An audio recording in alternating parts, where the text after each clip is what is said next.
the Fan Sports Desk, a Sports Center update on 1080 The Fan. This update brought to you by Crunch Fitness. Memberships as low as $9.99 per month. Find your Crunch time in Portland, Vancouver, and online at crunch.com. First on the Fan, Oregon linebacker Jeffrey Bassa announced he is declaring for the NFL draft. Meanwhile, linebacker Bryce Betcher announced last night that he is returning for the 2025 season. Over in the NFL, ESPN's Adam Schefter reporting the Cowboys have denied the Bears' request to interview head coach Mike McCarthy for the same position in Chicago. Schefter's colleagues at ESPN, Jeremy Fowler and Dan Graziano, they report the Bears will interview former Seahawks head coach Pete Carroll tomorrow. NFL Network's Tom Pelissero reporting multiple teams have reached out to UNC head coach Bill Belichick about a return to the NFL, including Raiders minority owner Tom Brady. Belichick's deal has a $10 million buyout before June 1st, and it then drops to $1 million. Eagles head coach Nick Sirianni says Jalen Hurts is returning to practice today. Hurts entered the concussion protocol in a Week 16 loss to the Commanders.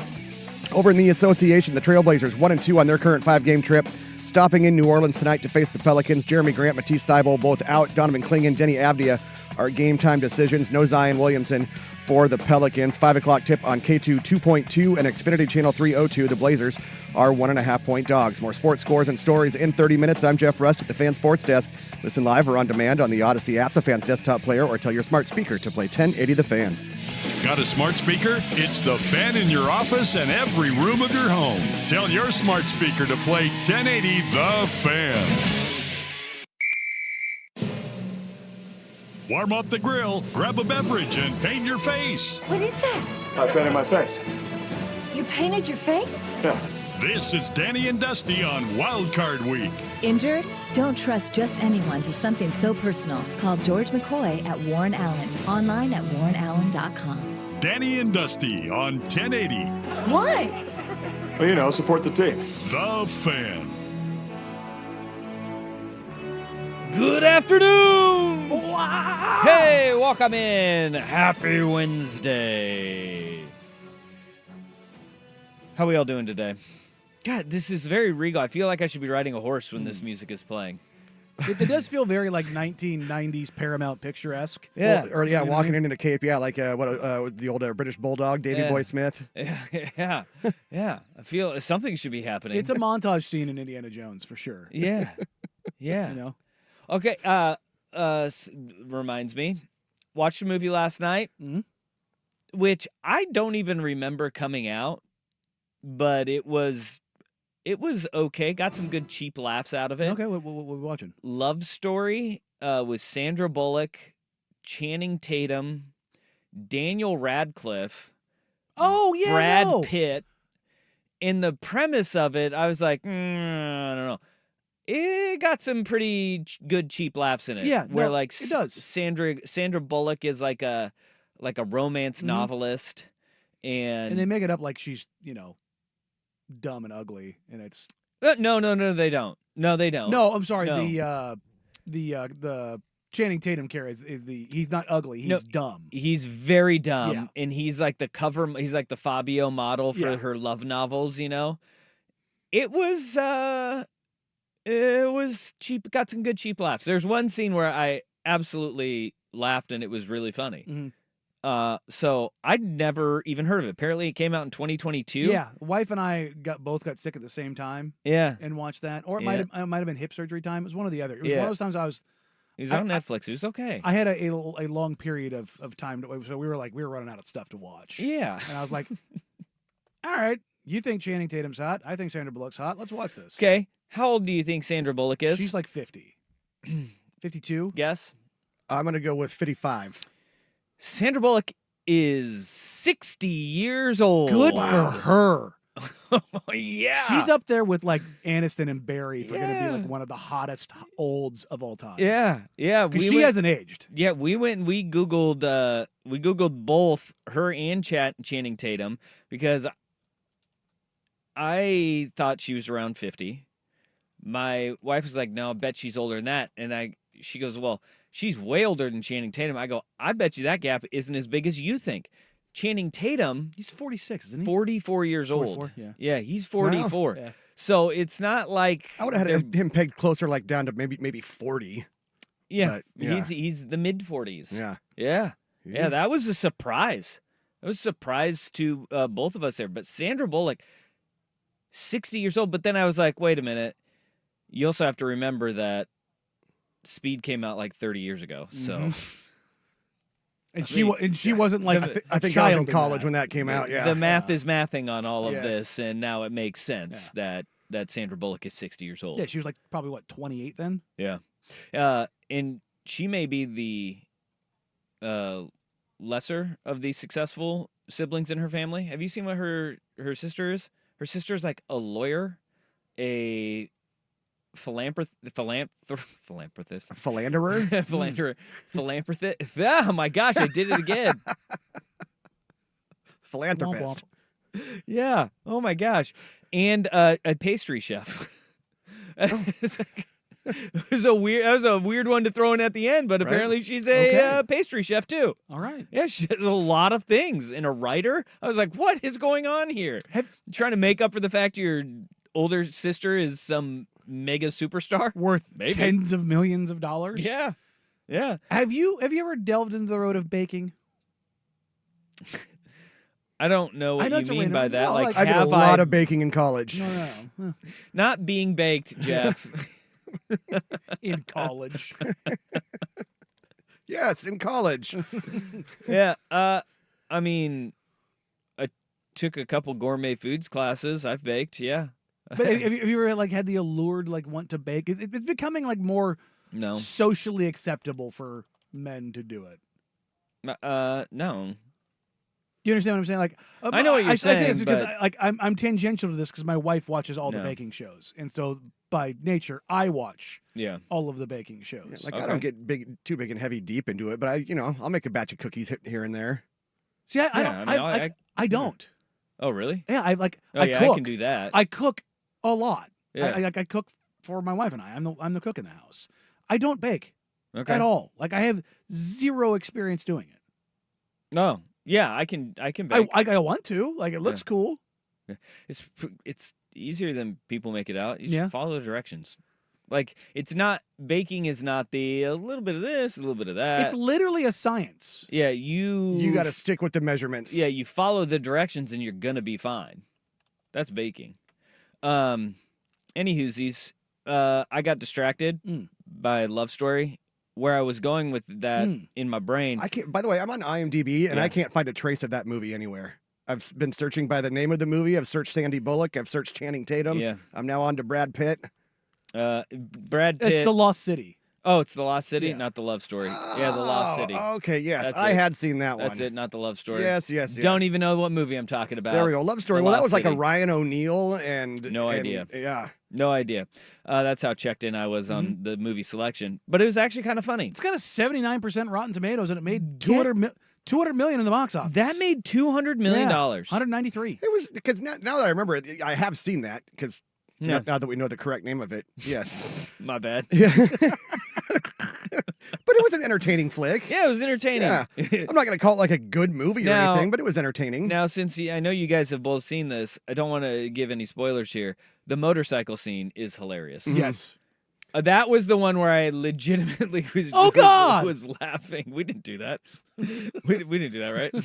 No. They were going to do it to us. I totally forgot about it until the second you mentioned it, and then yes. It was a good movie. Yeah. Reminds me of the other day I started watching some of the Die Hards again, and I got to Live Free or Die Hard, the one with Justin Long. Oh, yeah. Yeah, and it's the part where Bruce Willis he takes the police cruiser and hits the Throws it at a helicopter? yeah, exactly, and takes out the helicopter. And Justin Long goes, "Wow, did you see that?" And he goes, "Yeah, I did it." I did it. We've gone this down this path, I think, probably before. But the idea of like the fun comedy, Yeah. it doesn't exist in Hollywood anymore. Like it's just not there. No. Like you don't. It'll come back. I don't think it will. I think Yeah, it's it going to be will. on streaming services only. I don't think you're ever going to like. We'll see it. There'll be a need for it Like soon. you'd think that we're kind of swinging back on that pendulum, and I hope we do because like those I was talking to, I think it was Order while you were out. Like we were talking about like the formative like movies of the 80s and 90s, like the comedies, like the Harold Ramis movies. We were talking about Stripes. Okay. And it was like, yeah, they don't Good just movie. they just don't make those movies anymore. Yeah, you're right. Well, they do. It's just where do you find them? Like you were saying, the streaming services. I think the big studios are going to get back into it, though. I hope so. Because That's where we get the Dumb and they'll Dumbers find out from. where the real money is at.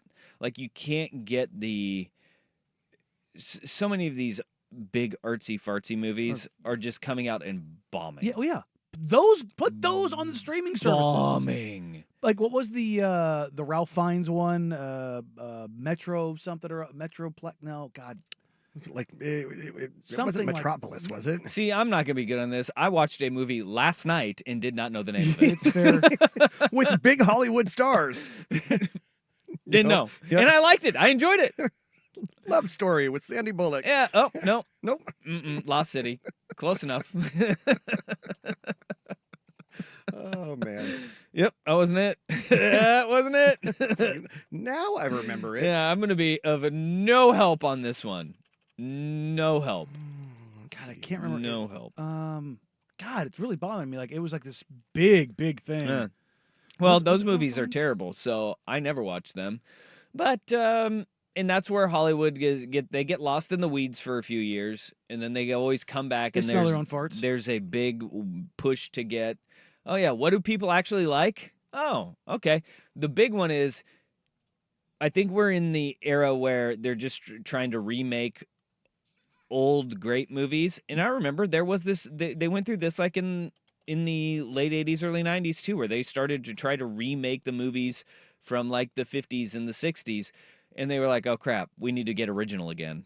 And somebody will come up with new and creative storylines, and because times change and people change, and boom, we'll have that all back. The hard part is a lot of our comedies that we know and we love are all based off of stupidity that could be fixed with a cell phone. So you have to find a way to get rid of that cell phone, and then you can have a storyline. Oh, there you go. You know, Lost, like Lost in the Woods. yeah, well, yeah, like that's the hard part, because these creative That's a good people point. are all trying to figure out these ways. And where do all these creative people live? Los Angeles and New York City, where they don't know a world where your cell phone doesn't work, right? So that's where they're just gonna have to find new ways to be funny, and our world is changing, and it'll be technology dumbing us down or mixing us all up. So there you go. Megalopolis was the movie. It was Francis Ford Coppola, and I had Ralph Fiennes in my head, but it was another guy. It's going to sound terrible. With a known for his nose, Adam Driver. Okay. That's why I had it in my head. Was that? But it's Adam Driver, Giancarlo Esposito, Aubrey Plaza, Shia LaBeouf, John Voight, Lawrence Fishburne, Dustin Hoffman. So they threw all of these stars in there, and it just cratered. Like, did you people even don't hear care. about it? Yeah, I've heard it. I've heard of it. But no. That one goes in one ear, out the other. No. One I am interested in, though, and it goes back to the opening of this show. We're coming full circle here. We're going to get there. We'll stick the landing. It's on Netflix, the new Costner Western, Horizon, an American saga, Part Chapter one. 1. Ooh. Yeah. Yeah, dude. I'm Yeah. in. I'm in. Yeah, it's a new Western with Costner, and I'll watch it. And it's Chapter 1. Sign me up. I don't know what Chapter 2's for. I haven't even seen Chapter 1, but I'm ready for Chapter 2 already. Look, man, just give me like, the Taylor Sheridan goodness, like that vein of show. I'm in on. Mm-hmm. And he's everywhere now. I know. Everywhere. Like there's new ones. There's ones that all of a sudden I'm like, I didn't know this was him. All of the spin-offs of Yellowstone, including Yellowstone, like. Yeah. If you look at his the IMDb or whatever, it's just nothing but bangers. God, Megalopolis lost $84 million. See? And it's going to Good take a couple more of those until we find our way to things that make dumb guys like us Yeah. laugh. Oh, and back to the Taylor Sheridan. I think season 2 of the 1923 comes out like next month. Ooh. Bass Reeves is another one. I haven't watched that one. Bass Reeves is good too. Yeah. Is that a show or a Yeah, person? Yeah, no, it's both. Yes. Yeah. It's the, It's another- it's another- the titular character. Yeah. What'd you call me? Can you be titular? Oh God, that reminds me. The other day, my older daughter, she has a Signs of the Zodiac T-shirt, right? Oh, of course. Right? Yeah. Oh, not the killer. That's 100% where I went. And so she's like, yeah. I'm like, you're an Aquarius, right? And she goes, yeah. She goes, Sammy. And she goes, and you're a Libra. And Sammy goes, what'd you call me? Yeah. That's right. You're a Libra. Yeah. Yeah. What'd you call me? It's funny coming from an 8-year-old. Oh, man. All right. Let's get this party started, shall we? Let's do it. We got a lot that we got to get to today. The Blazers thought they would be favored. And this needs to be discussed. For everybody that is worried about the Blazers winning too many games, they are underdogs to the worst team in the Western Conference tonight. The worst team in the West. They're underdogs Who too. will be without Zion Williamson again? I literally thought that this would be the one game that they would be favored on the road, and maybe against the Wizards. No, they are 2-8 over their last 10. Well, They're dogs tonight. So buckle up. Vegas doesn't make these lines to lose money, folks. no, they don't. So we'll have to discuss that.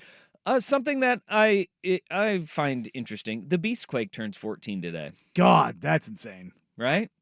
That doesn't Marshawn feel Lynch that jumping long across the ago. goal line, grabbing his crotch, eating Skittles on the sideline. Hey, Don Shopper. I love this. We have the college football playoff semifinals. They get underway tomorrow. Indeed. Bum, bum, bum. So at 1:00 today, we will have Dave Bartu, College Football Matrix, on. He is. I will read you the last text message I have from Dave Bartu, and this will set the tone for everybody. Time to crush some souls. Love it. He has crunched the numbers, and the numbers are not too kind to one team in particular in the Final Four of the college football playoff. We got a lot of NFL that we need to get to as well, but where we got to start this bad boy off, the coaching carousel in the NFL continued to turneth, and one man has entered, gone out, entered, and now is back out again. Danny and Dusty on the Fan.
All right, the coaching carousel in the NFL continues to turn. And today it was a little odd to see it all come up and then get put out very quickly. But there were the reports that Tom Brady had reached out to his former coach, Bill Belichick, now the head coach at the University of North Carolina, to gauge his interest on the Raiders head coaching vacancy. Then it just was like a snowball effect of all of these other teams wanting to reach out to Bill Belichick to see whether or not he would be interested in coaching for them. And within hours, Diana Rossini ended up just squashing it and saying, yeah, my sources are telling me he's not going anywhere. The $10 million buyout at North Carolina, a little bit too prohibitive to bring Bill Belichick out of college and back to the NFL. Also, the whole idea of Tom and Bill kind of reuniting with the power structure being different, I don't see that working in any way, shape, matter, or form. You're going to have to meet with me now, Bill. Yeah. I own 1% of this team. I just don't. I don't know. I think those two, they made it work for 20 years with the quarterback and coach relationship. And it seems like there was a for both of them, when you watch the the Patriots thing on Apple TV Plus or whatever, and you hear both of them talk about, yeah, maybe we both could have handled that a little bit better. And you saw the roast of Tom Brady. They finally came back together, and you've heard both of them say at different times that, there's a lot that they both wish they could have done differently with their time in New England. Like maybe Bill, I don't know, be a human being and not an absolute maniacal monster and robot as a head coach, and acknowledge that your quarterback is the best player in the history of the NFL. Useful. I mean, maybe that But could have why changed. give that point of leverage? Well, that could have changed things.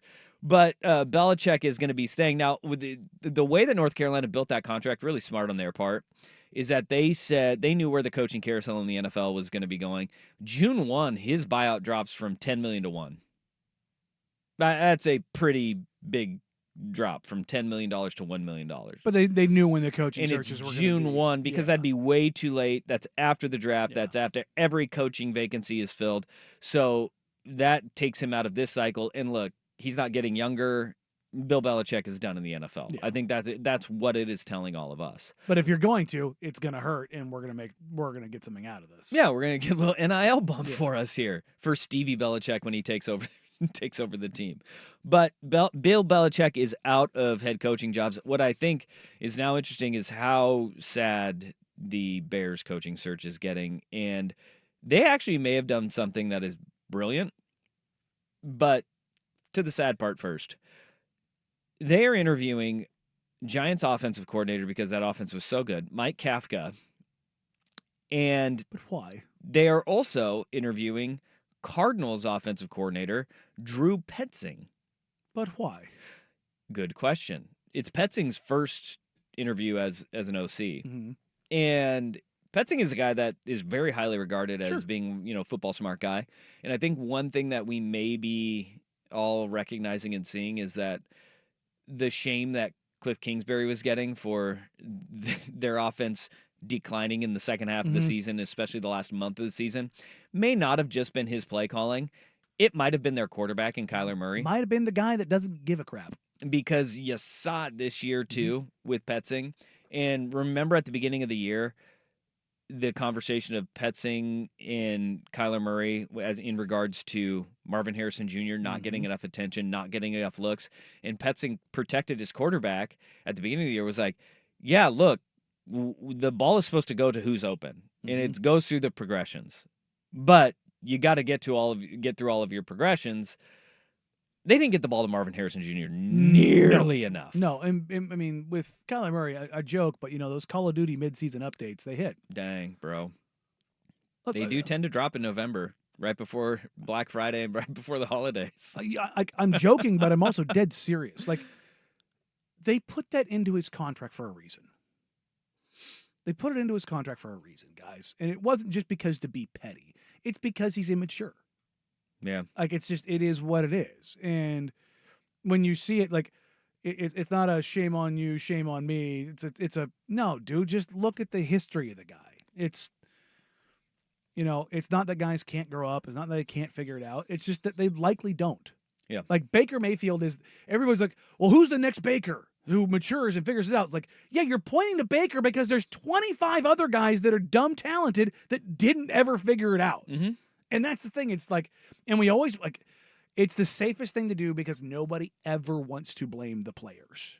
You always want to blame the coach. It doesn't matter if it's football, if it's baseball, if it's basketball. It's always the coach first because you look at the talent. Look at the talent. He's got so much talent. It's like at some point in time, you just have to be like, I don't know, man. Maybe I'm just a different bird. I start with the player. That's where I like. First off, we know you're a different bird. I know, but like in general, do I believe that coaching matters significantly more in football? Absolutely. Yes, we've seen that time after time. But more often than not, you see player bounce from team to team to team. The standard is that it's the player. Yeah. Jimmy's and Joe's versus X's and O's, right? You need both of them. You do. You need 100%. both of them. And I think one thing that you need in any sport, in any coach, in high-level player, whether it's your star in the NBA, which the positions drastically change, or in the NFL where it's quarterback and coach relationship, you have to have respect. Yep. And if you have a guy who has a violent lack of respect for authority or the people that he is working with, then it will never work. Yeah, it doesn't look like it's working in Arizona, and it might not be working in Miami. Oh, with Tua? With the Dolphins, from basing on what McDaniel said.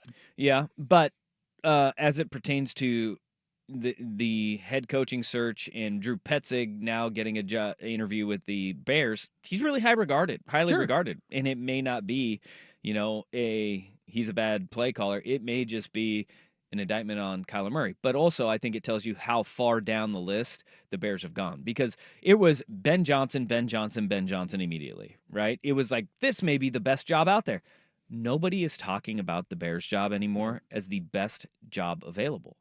Like, it is a good one. I don't think there is like a clear-cut best job available right now. I think among the available jobs, it's the one you would want to take the most based on the quarterback situation. The quarterback situation, well, yeah. And then you have New England with Drake May, who's young, a rookie, and they've got a good quarterback. Mm-hmm. Jacksonville has a good quarterback, but every single one of these teams has got a level of dysfunction that you've got to get over. I mean, that's why the coach is gone, is because there's dysfunction within the organization. The Bears may have done something wickedly brilliant, though. They got denied permission to interview Mike McCarthy. Painting the Cowboys into a corner. The Cowboys said, nope, you cannot interview Mike McCarthy. On the surface, you go, what are you doing, Bears? Really, that's where you want to go? But if you want to go 3D chess with this, it really did. It forced Jerry Jones' hand. And we know one thing about Jerry Jones.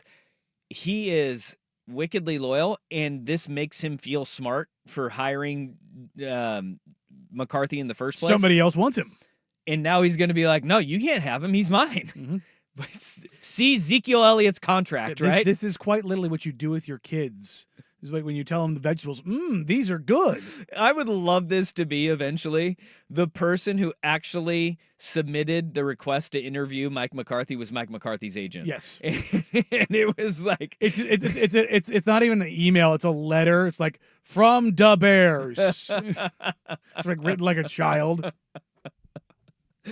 Because it may have just bought Mike McCarthy another year in Dallas. And we'll see what happens with that. And I think one thing that the Cowboys can deny that permission because they have an exclusive window until his contract expires, which I believe is in a week. The 14th, I believe. Okay. So, yeah, a week from yesterday. And at that point, then the Bears can go and interview him if they please. But they're trying to get all their ducks in a row. But the Cowboys now bringing back Mike McCarthy because the Bears wanted to interview him, that would be chef's kiss. Beautiful way to come full circle in this coach's coaching carousel. You mentioned Mike McDonald in the Dolphins' dysfunction. Boy, he did say something that alarm bells are ringing in Miami. We'll get to that after Rust with SportsCenter.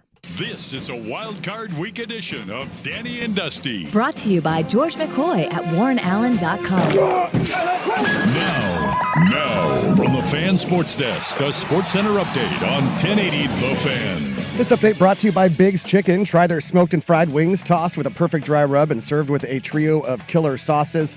Menus at bigschicken.com. First on the Fan, Oregon linebacker Jeffrey Bassa announced he's declaring for the NFL draft, as has offensive lineman Marcus Harper II. Meanwhile, linebacker Bryce Betcher announced last night he is returning for the 2025 season. ESPN's Adam Schefter reporting the Cowboys denying the Bears' request to interview head coach Mike McCarthy for the same position in Chicago. Schefter's colleagues at ESPN, meanwhile, Jeremy Fowler and Dan Graciano, they report they will interview former Seahawks head coach Pete Carroll tomorrow. NFL Network's Tom Pelissero reporting multiple teams have reached out to UNC head coach Bill Belichick about a return to the NFL, including Raiders minority owner Tom Brady. Belichick's deal does have a $10 million buyout before June 1st. After that, it drops to $1 million. Over on the hard court, the Trailblazers 1-2 on their current 5-game trip, stopping in New Orleans tonight to face the Pelicans. Jeremy Grant, Matisse Thybulle both out.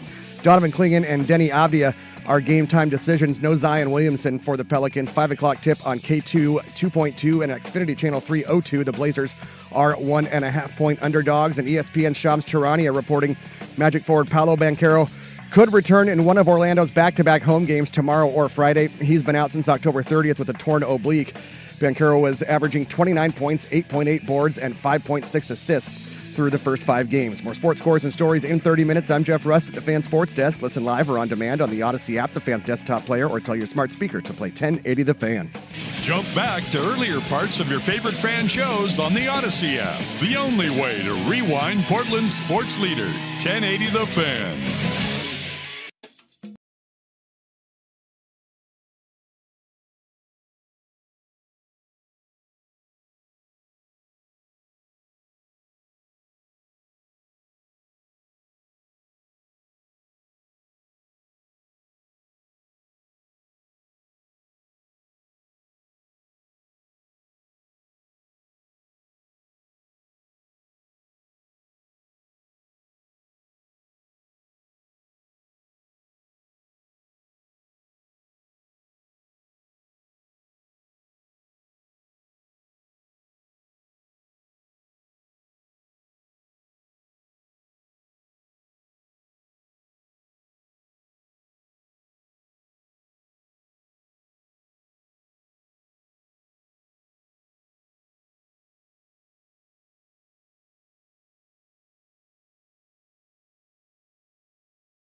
It wasn't just a lackluster season wins and loss-wise for the Miami Dolphins, but it seemed like it was a culture earthquake as Miami went 8-9 on the year.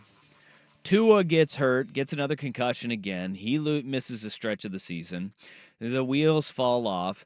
Tyreek Hill, at one point during the season, tweets out, guess it's time to go, coach. And then at the very last game of the season, says, it's been good. I'm out. Deuces. See you guys later. Not going to play here anymore. And everybody's going, what is going on with what was a lovable roster, lovable coach, and is seemingly a team that was heading in the right direction with the Miami Dolphins? Think of where they were last year, right? They had to go and play in literally a freezer. Yes. In Kansas City. Disgusting. Where Patrick Mahomes got hit and his helmet broke. Not conducive to a team from Miami playing, but it seemed like they were taking steps in the right direction, and this year it seemed to kind of fall apart. Mike McDaniel, their lovable, nerdy head coach, he said there's maybe a little bit more going on there, and this is raising a lot of red flags with the Miami Dolphins.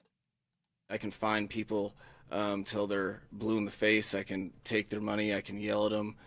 But until they understand that part of the reason that we're in the position is controllable, and we have to, with absolute certainty and zero tolerance for anything else, we have to clean the controllables up, and we can have a chance to have success together. So certain specific individuals that, I don't think it was across the board. There was a lot of guys that, had certain fines before that didn't have any. There were some people that had multiple that, I think there's different ways to kind of counteract that. Bringing it up as a team and continue to fine guys wasn't enough. So I'm not going to continue to just place all blame on even some of the small list of individuals that were multiple offenders. I'm going to adjust my process and make sure that it's team-wide knowledge anytime that things are done that aren't in the best interest of winning football games. Mike McDaniel went about it in a way of, I'm going to let these pros be human beings. I'm going to let them be pros. And it sounds like when you talk about fines not working for players, multiple offenders, a variety of offenders. Hell, Tyreek Hill missed a practice the final week of the season and then was hawking his clothing line on Instagram that day. Yeah. Right? Also should be noted, most of those things are pre-recorded and then just put out there. Sure. Right? But it's also timing. It's also timing, and it's a horrible look, right? Which all of this stuff tells me they don't respect McDaniel. That's what that tells me. Because if you're saying I keep finding him or keep finding them, and I'm not saying Tyreek, I'm saying that like he talks about multiple repeat offenders, that is a lack of respect. That's what that is. Because whatever it is, you figure it out. And I like McDaniel. I think he's a hell of a coach. I don't know if he's got the ability. It's very like I get the players are new and players are different and this, that, and the other. Take a look at the coaches right now that are in the playoffs. How many new agey coaches are in the playoffs right now? None. Well, I don't know enough about Kevin O'Connell, to be quite honest. Like, I really don't. But what is the overwhelming majority of coaches? Yeah, they are the hard ass. I think the standard is the standard. Mike McDaniel may be the most laid back of any of them. Oh, by far. Of He's any the head furthest coach. of the spectrum. He is on the far end of the spectrum. But where did he get his chops, right? Is under Shanahan and with guys like Sean McVay. Right? McVay's in the playoffs. Yep. McVay goes about his business, says, hey, whatever you do, good on you. But when you're here, you're here. But he's also better be a maniacal lunatic. And a planner to the nth degree. And so is Mike McDaniel. It's just, I think his laid-back nature, you give them an inch, they're going to take a mile. Yes. And that's 100%. Exactly what you have seen in that locker room. And that is particularly in Miami of all places. You have to have guys that can operate within that culture, right? You have to have guys that will operate under the idea. And look, it takes success to have guys buy in and be like, no. He's going to allow us to get away with a lot, but we've got to be here. And when we're here, we've got to lock in, and it's got to be nothing but football. You have to have the veterans that set that standard, and they don't. They don't. Is Tyreek Hill doing that? No. Jalen Waddle doing that? No. Tua's not around. I think that's a big one. When your quarterback's not there and he's not able to give that full buy-in, that's where you lose it all, right? Yeah, Skylar Thompson isn't going to be able to rally the troops. Yeah, because, look, Andy Reid is pretty laid back for NFL standards, right? The fast food Fridays, doesn't give a rip what his guys are doing. It is. But we've also seen him be an absolute draw lunatic. the line. And we haven't seen Mike McDaniel draw that line. He's got to do it. I mean, this has got to be the year to do it, or all of that shine for him being this offensive wizard, which he is going to go away in an instant. And that's why I think the Tyreek Hill thing may be coming to a head. They're not saying anything about it, but I hear Mike McDaniel right there, and I'm saying, your star player, the one that everybody points to because he's there more than Tua is, because Tua keeps getting injured, right? That's the guy who has the biggest issue with authority, being on time, showing up to practices, and taking it as a pro should. When that guy's not doing it, why would the 53rd guy on the roster do it? Because if you can't control that guy, you can't control anyone. And this has been the Stephon Diggs stuff too. I think it's kind of like it's the diva wide receiver, but like that's where you see these coaches draw that line, whether it was in Minnesota or in Buffalo, and they just said no. But what did Buffalo had veterans, whether it's Josh Allen or Von Miller or Micah Hyde, to sit there and be like, no, this is how we do it here. This is how we do it here. And then Jordan Poyer's in Miami right now. That's true. That is something that you sit there and remember when Poyer got there, that story that came out, he was like, y'all aren't up to snuff. Yeah, and that is where you got to start bringing in more guys like Jordan Poyer. And if you're Mike McDaniel, saying, hey, I'll give you guys a leash, but don't run away with this thing. And I need you guys to snap it every now and then. Those have got to be the culture institutors, and you don't got it. You don't got it in Miami right now. And that's a huge red flag, not just for the players on the team, but Mike McDaniel as well. And it doesn't spell the end of him. No, but it's definitely a eyebrow raising. Like there needs to be a pivot of some sort in figuring that out. All right, 503-864-6326. That be the Vancouver Ford text line. Let's get to we have a couple of pieces of audio here, and one of them is so on brand that I just can't get enough of this person. And when you have this level of weird, people have to buy into what you're talking about. Next on The Fan.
Something to keep an eye on. The NFL has just announced that they are monitoring the fires in Southern California right now as it pertains to Wild Card weekend ahead of the Vikings visiting the Los Angeles Rams at SoFi Stadium.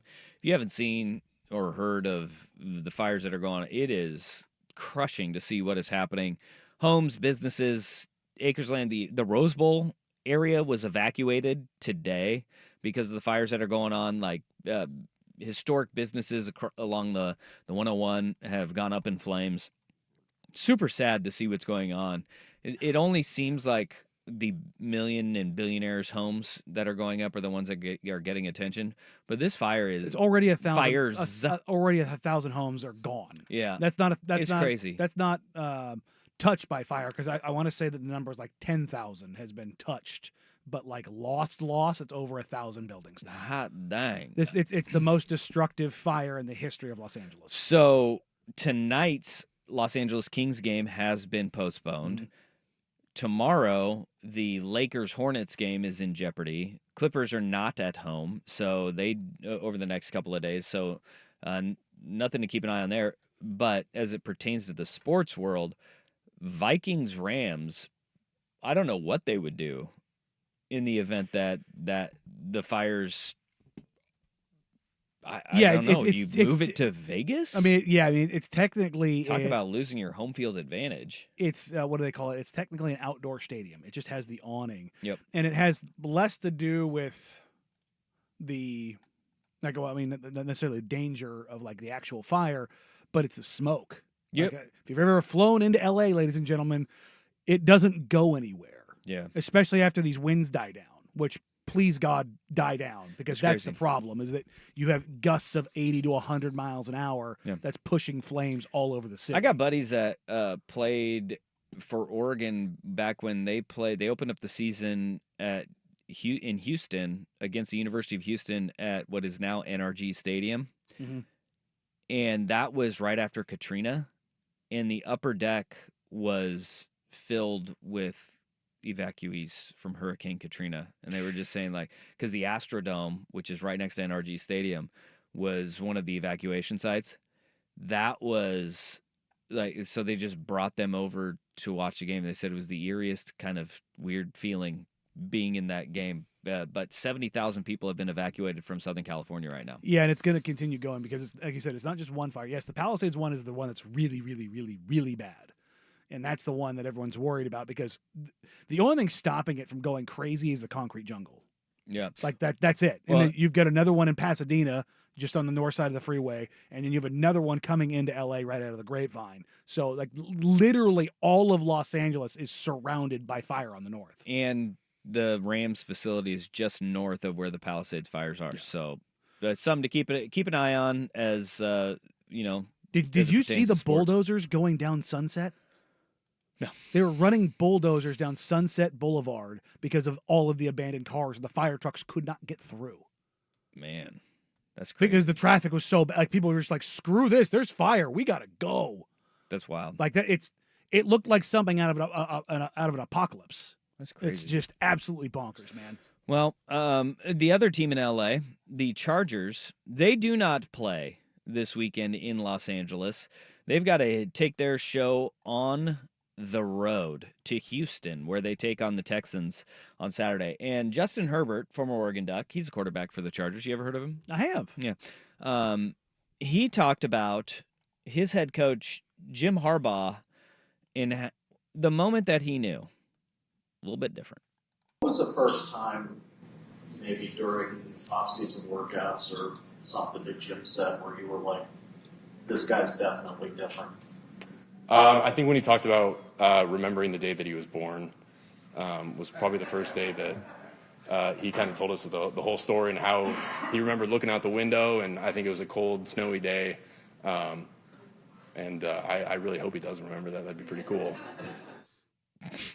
Good God. I can just imagine this. Like Harbaugh just sitting there like, yeah. Like Urkel, remember? It was a cold, stormy night. Harbaugh just going, yeah, it was a cold day. Yeah, snow on the outside. It was falling. I had milk, a lot of milk. lot of milk. It's like Harbaugh says this and he probably believes it. There's no doubt in my mind he believes Right? he remembers the day that he was born. The doctor didn't slap me. I slapped the doctor. He slapped me or he tried to slap me and I reached out with my hand and I grabbed his finger and I said no. Said, no, you won't. No, you won't. I'll slap my own butt. That man is the gift that keeps on giving. He is. But like we were talking about with Mike McDaniel, right? You have to have this balance of that relatability and then laying down the law. And there's no doubt about it that Harbaugh lays down the law, right? He's a guy that he is going to make sure you listen when it's time to listen. But then he goes off and he does, the workouts with the team in his khaki pants and hops in the cold tub and is relatable in a lot of different ways, but lets you know, I am a bona fide psychopath. I remember the day I was born. And I will not forget the day you were late. I am a football guy. I am an absolute lunatic. I will have my fun. But do not. He is the. Have you seen the video of of the Marine at the high school lunch? Like there's a table full of the weird kids kind of a deal. And the Marine goes over there, and the caption I think it reads something like, "The Marine will not be out weirded."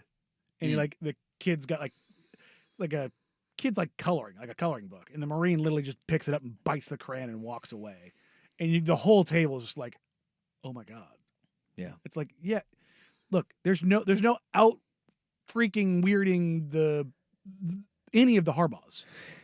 Now, John might be a little bit more normal looking in how he presents himself. He's just as nuts. Did you see the clip that they rolled back of when they played each other?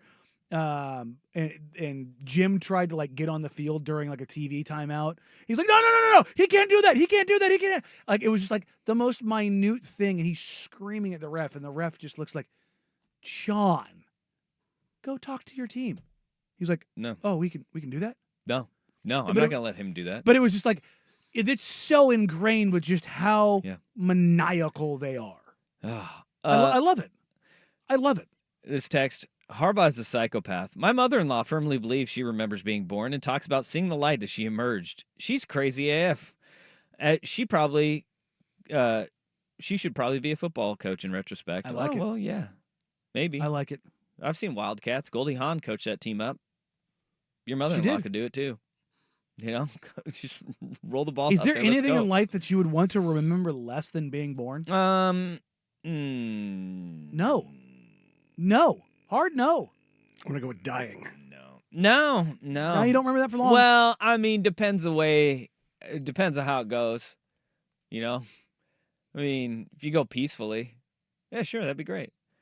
I mean, if Danny's standing over you, no, you don't want to remember that. All right, let's get to the college football playoff. Hey, semifinals alert. They start tomorrow, folks. Thursday, Friday, college football playoff semifinals.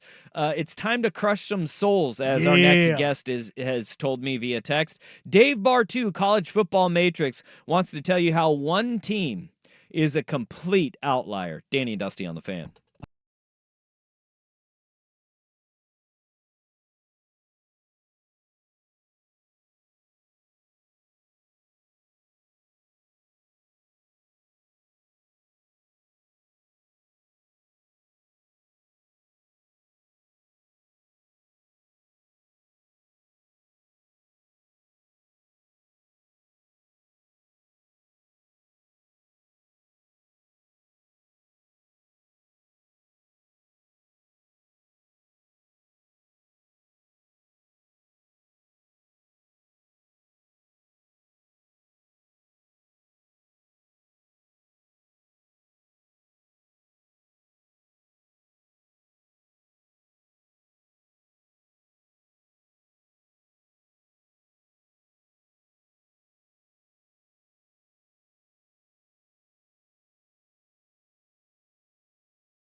Brought to you by George McCoy at WarrenAllen.com. KFXX, KWJJ, HD2, Portland, an Odyssey Sports Station.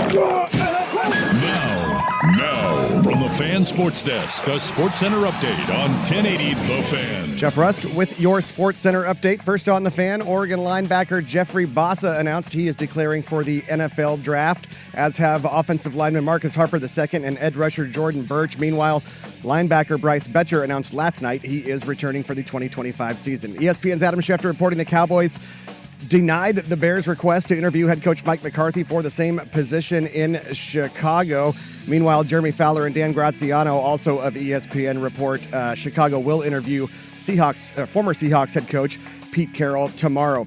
Eagles head coach Nick Sirianni says Jalen Hurts is returning to practice today. Hurts entered the concussion protocol in a Week 16 loss to the Commanders. The Trailblazers 1-2 on their current 5-game trip, stopping in New Orleans tonight to face the Pelicans. Jeremy Grant, Matisse Thybulle, both out. Donovan Clingan and Denny Avdia are game-time decisions. No Zion Williamson for the Pelicans. 5 o'clock tip on K2 2.2 and Xfinity Channel 302. The Blazers are 1.5-point dogs. And ESPN Shams Charania reporting Magic forward Paolo Banchero could return in one of Orlando's back-to-back home games tomorrow or Friday night. He's been out since October 30th with a torn oblique. More sports scores and stories in 30 minutes. I'm Jeff Rust at the Fan Sports Desk.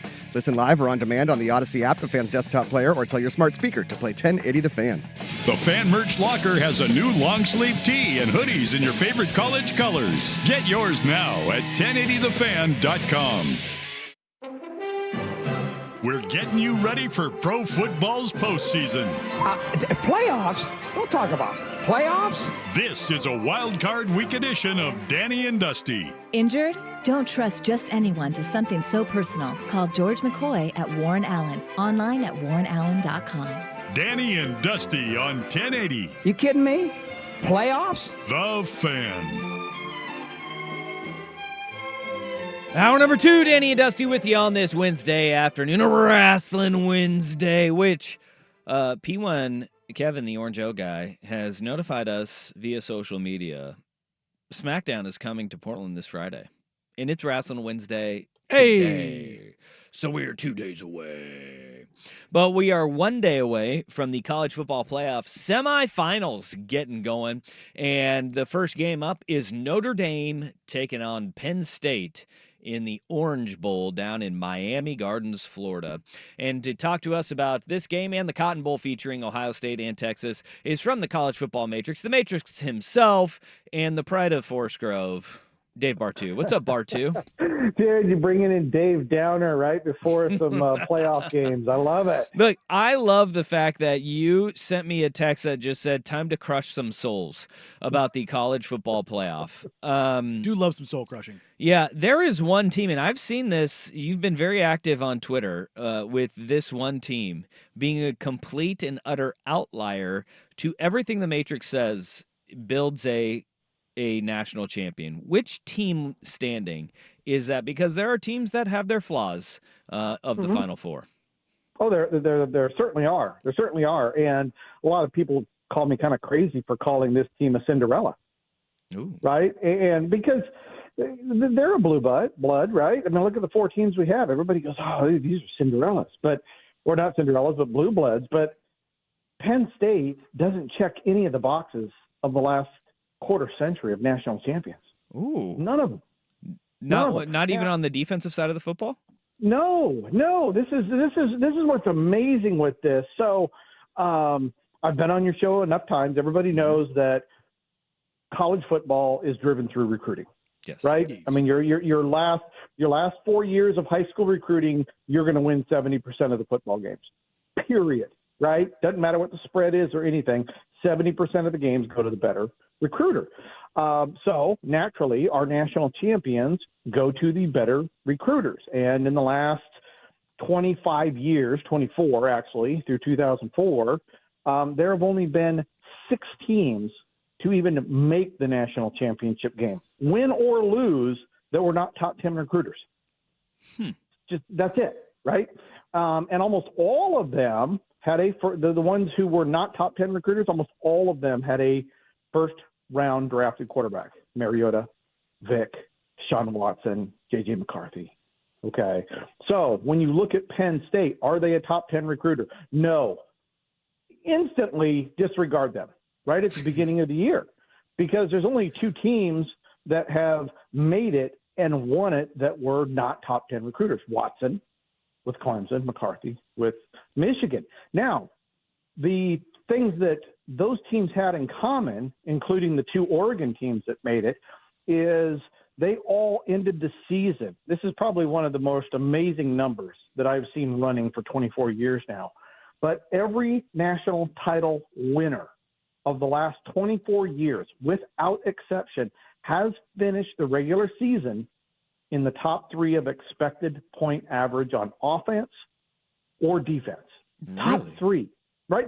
Not top 5, right? Not top 10, top 3. So when I use the word elite offense and elite defense, that is talking about only the top 3. All right. So, top 3 defenses at the end of the regular season this year, expected point average: Ohio State, Texas, Notre Dame. Okay, so those 3 are 3 of the 4 that are remaining. Penn State being the one that is not. Where are they at though in those 2 markers? Right. So Penn State is number 7 on defense, and they're number 11 on offense. Okay. Overall, they were number 8 coming into the playoffs. The Ducks were number 7, right? But Notre Dame, Ohio State, and Texas are the only ones that were in the top 3 of the offense or defense. On the offensive side, it was Miami, Notre Dame, and Indiana. Oh, really? So, and so Indiana got wiped out, and Miami didn't even make it. So right now, if Penn State wins this, they will be the first. Now, granted, we're waiting to see if Algar or whatever, Drew Aller, the quarterback. Yeah, we're going to wait and see if he's a first-round draft pick. None of us are betting on that one, right? None of us are betting on that one. No. But if he doesn't end up being one and Penn State ends up winning it, it will be the first non-top 10 recruiter to win it without a first-round quarterback. And it will be the first team in 25 years to win it without being top 3 in offense or defense. Okay. I mean, this is Penn State is setting themselves up to be the biggest outlier of a quarter century. Okay, where are they at in that 4-year rollover recruiting average that you talk about 15. So often? They're 15th in the 4-year recruiting average, and I'm looking at it. Their 2025 class is at 15th. Their 2024 class is at 15. So it sounds about right. Is like right. This is where they've 15th. been for a century. They're not a top 10 recruiter. Is there a metric that they are shining in, though, that can explain how they've gotten to this point? Or is it just kind of luck of the draw, where you're at in the playoff, and maybe the schedule that they had during Big Ten play? I think all those things come into account, right? Because, yes, they're not a top 10 recruiter, but they're top 3 in their conference, right? Who are their 2 losses to? Oregon 2 top 10 recruiters, right? So they didn't have a terrible schedule from the standpoint of who did they have to beat to get there. When they did win a game, they won them by huge margins. All right, so game control from that standpoint, so they're very efficient on offense and defense, and then they got huge bracket luck. I don't think any of us are arguing the bracket luck that they had this year getting to where they're at. So I think you put all those things together, and it's just a great window of opportunity to get where they're at, but now they have to go win back-to-back games against top 10 teams, against top 10 recruiters as underdogs. It's a tall task for them to do it, but they're there, so I guess they could get it done, but I wouldn't bet it. You only have this year's data with the expanded playoff. How much do you anticipate, though, these outliers not becoming the norm, but becoming more prolific? Because, as you said, for the last 25 years, these indicators are X, Y, and Z. And the input is the output because we have so much data and because the field was so tight. But when you throw in the additional outliers, you throw in the additional games, you throw in the additional opportunities, how much is that going to skew things and allow for these opportunities? Or is Penn State going, or in your belief, I should say, how much is Penn State going to be bucking the trend? So a lot of people I talk to see the 12-team soon to be 14, soon to be 16 team expansion as a way for like the Boise's and the Arizonas to win it all, Arizona State to win it all, right? Because now they're included in the bracket where it was really hard for them just to get into the top 4. But think about this. This is why it's very, very interesting with the transfer portal leveling the playing field. If we didn't have these 12 teams, if we didn't have the 12-team tournament, is Ohio State in? Nope. No. Is Texas in? Nope. Guess what this 12-team tournament did? It opened the door for great talent and great performance to make errors and still stay alive. How much how much, when you look at it, has the portal affected this too? Because one thing about even a school like Penn State, they didn't benefit from the portal that much either. No, but what I'm finding actually is, I think the number one, I think the portal is making crappier college football by far. We are this year, the combined offensive scoring efficiency in college football was the worst number in 14 years. Really? Okay, I can't prove it, right? But look at what's happening. And anybody that's played a sport understands that player continuity, coaching continuity, no doubt about that leads to better performance, right? And then I've always said that, remember how I said a few minutes ago, that the teams that aren't top 10 recruiters get there and have a chance to win if they have an NFL-level quarterback, right? Yeah. Now, an exception is Darren Thomas with the Ducks and Dugan with TCU.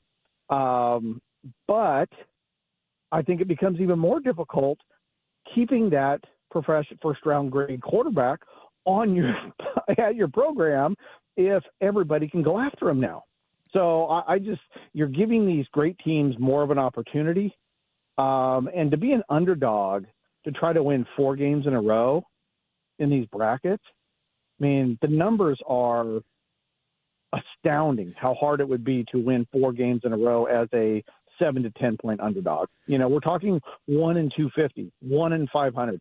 I never expect a anybody outside the top 15 in recruiting to win a national title in my lifetime. What are we looking at then? What is the Matrix saying, though, as it pertains to this Notre Dame Penn State matchup? Because the line in Vegas says Notre Dame 1.5.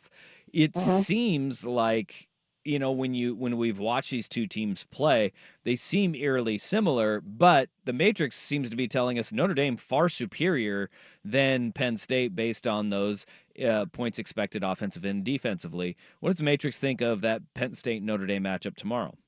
Well, I believe the number is right in terms of Notre Dame being favored, right? And I'm a big chicken poop when it comes down to betting tight lines. So just give me the money line, right? Let's take the 1.5, 2.5, whatever it is out of there, because ultimately Notre Dame's trying to win. So they have a better offense, they have a better defense, they even have a better strength of schedule, which doesn't mean anything because the teams with the better strength of schedule will only win half the games in these playoffs.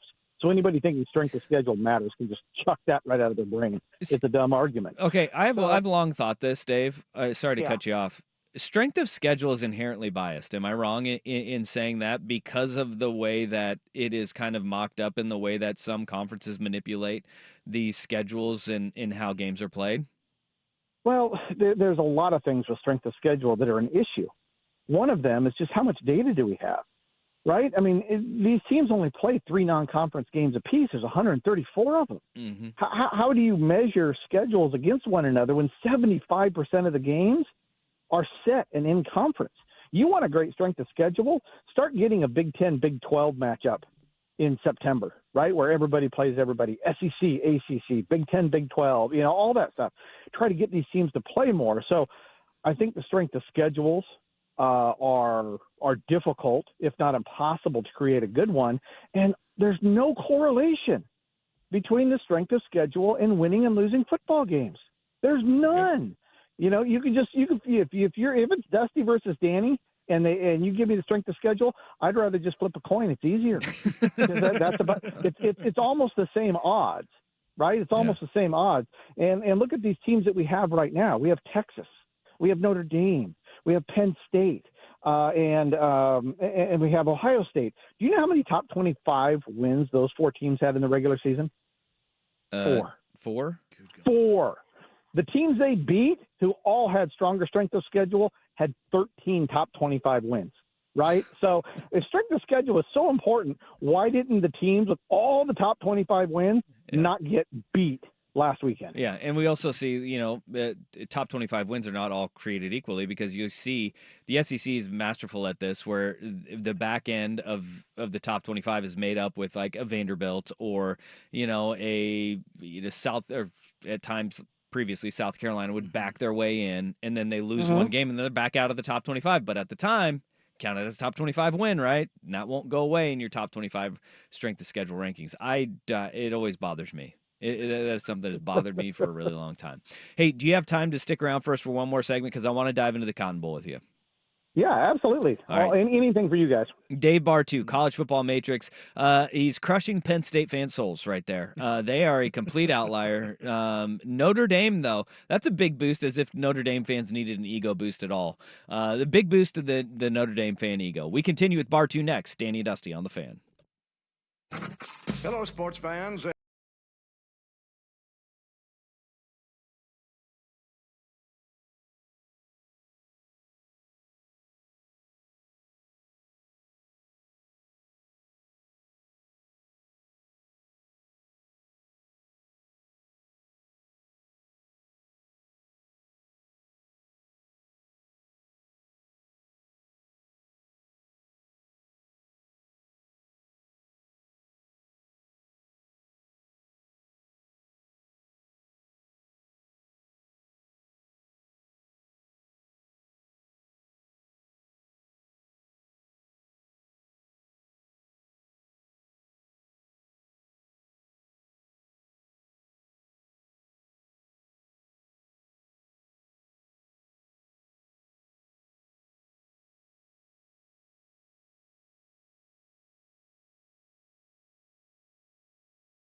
College Football Matrix, the man who came up with the term turd canoe, he is on the phone with us. He broke the souls of Penn State fans in the first segment with us.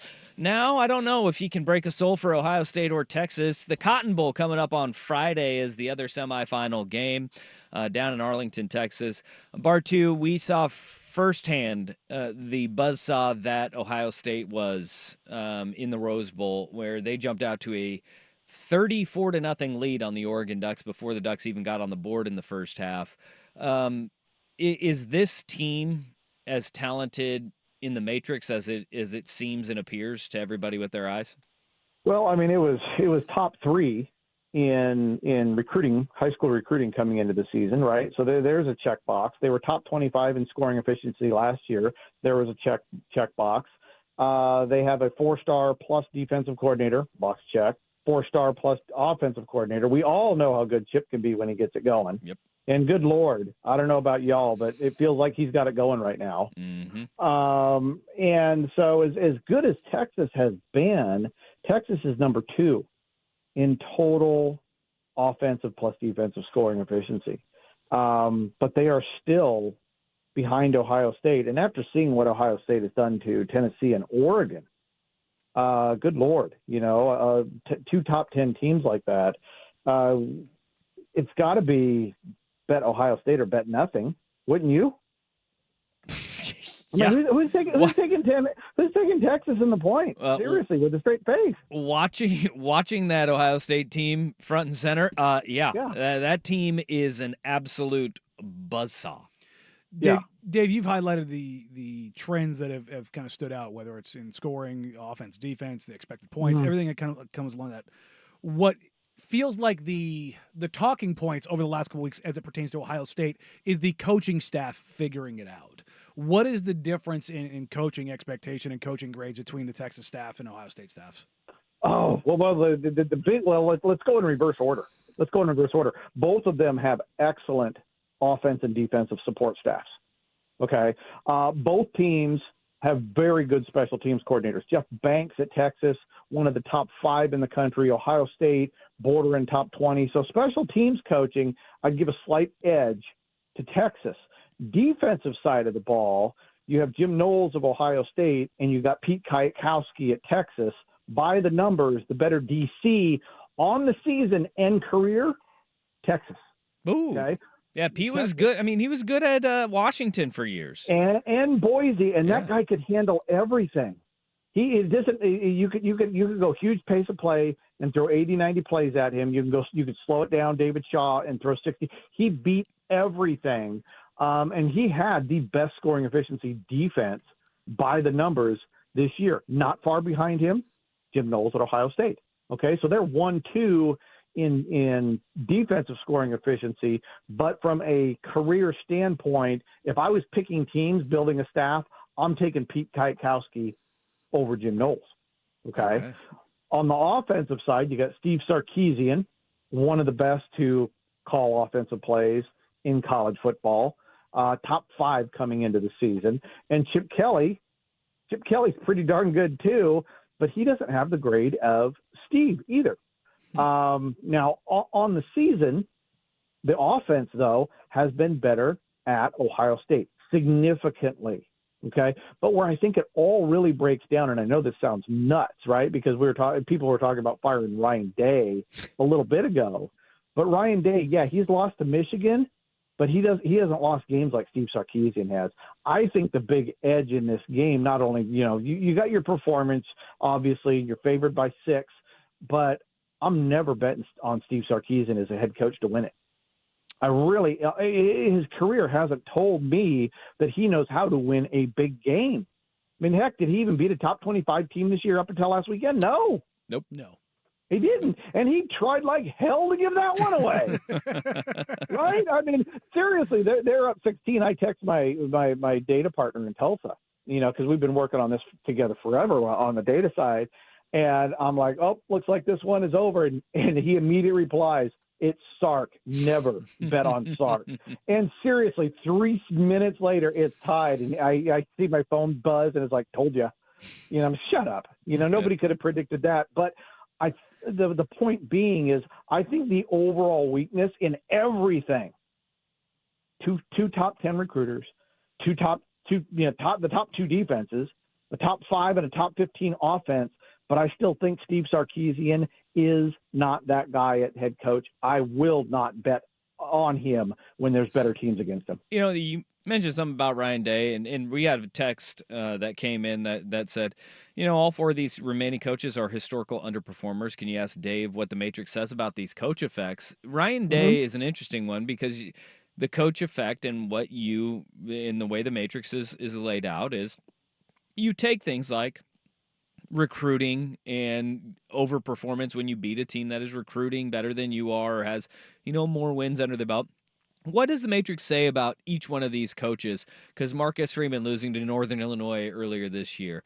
James Franklin unable to beat the big boys of his own conference in Ohio State, Michigan, and now Oregon, where they lost in the Big Ten championship game. And what you just outlined with Sark, what is the coach effect rankings of all 4 of these head coaches?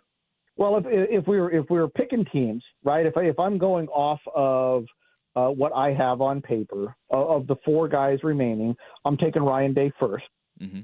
I'm taking. See now the next one, so Ryan Day we had him graded to start the season top 10 head coach in college football. Okay, with Franklin he's top 25, but with Freeman's only had 3 years. And so it's very, very difficult to grade a guy that really hasn't had the sample size of a Ryan Day, of a James Franklin. So, when it comes right down to it, I'm kind of splitting hairs on which guy that I would like. Dead last would be Sarkisian, right? He's never, even this year, he didn't outperform his talent. I mean, he had Georgia at home, for God's sake.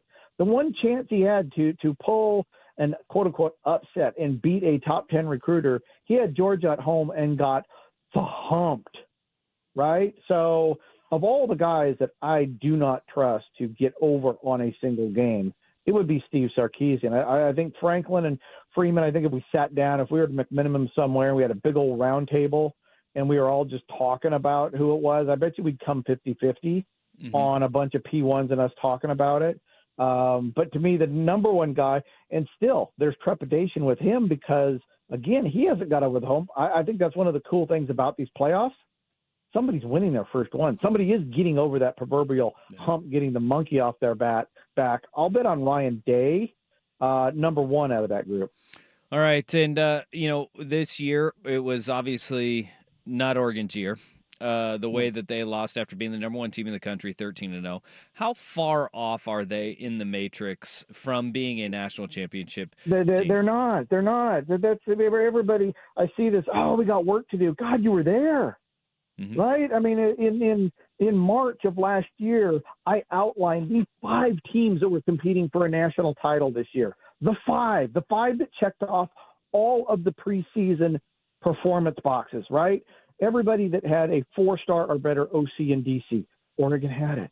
Everybody that had top 10 recruiting, Notre Dame, Oregon, Georgia, Texas, Ohio State, they all had it, right? The previous year's performance, same 5 teams.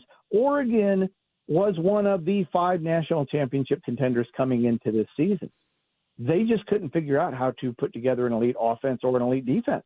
They just didn't have it. I'm not saying they weren't very, very good, and I know they were number 1, but my concern as an alum walking into this tournament is they don't have a top 3 offense or a top 3 defense, and that team's never won.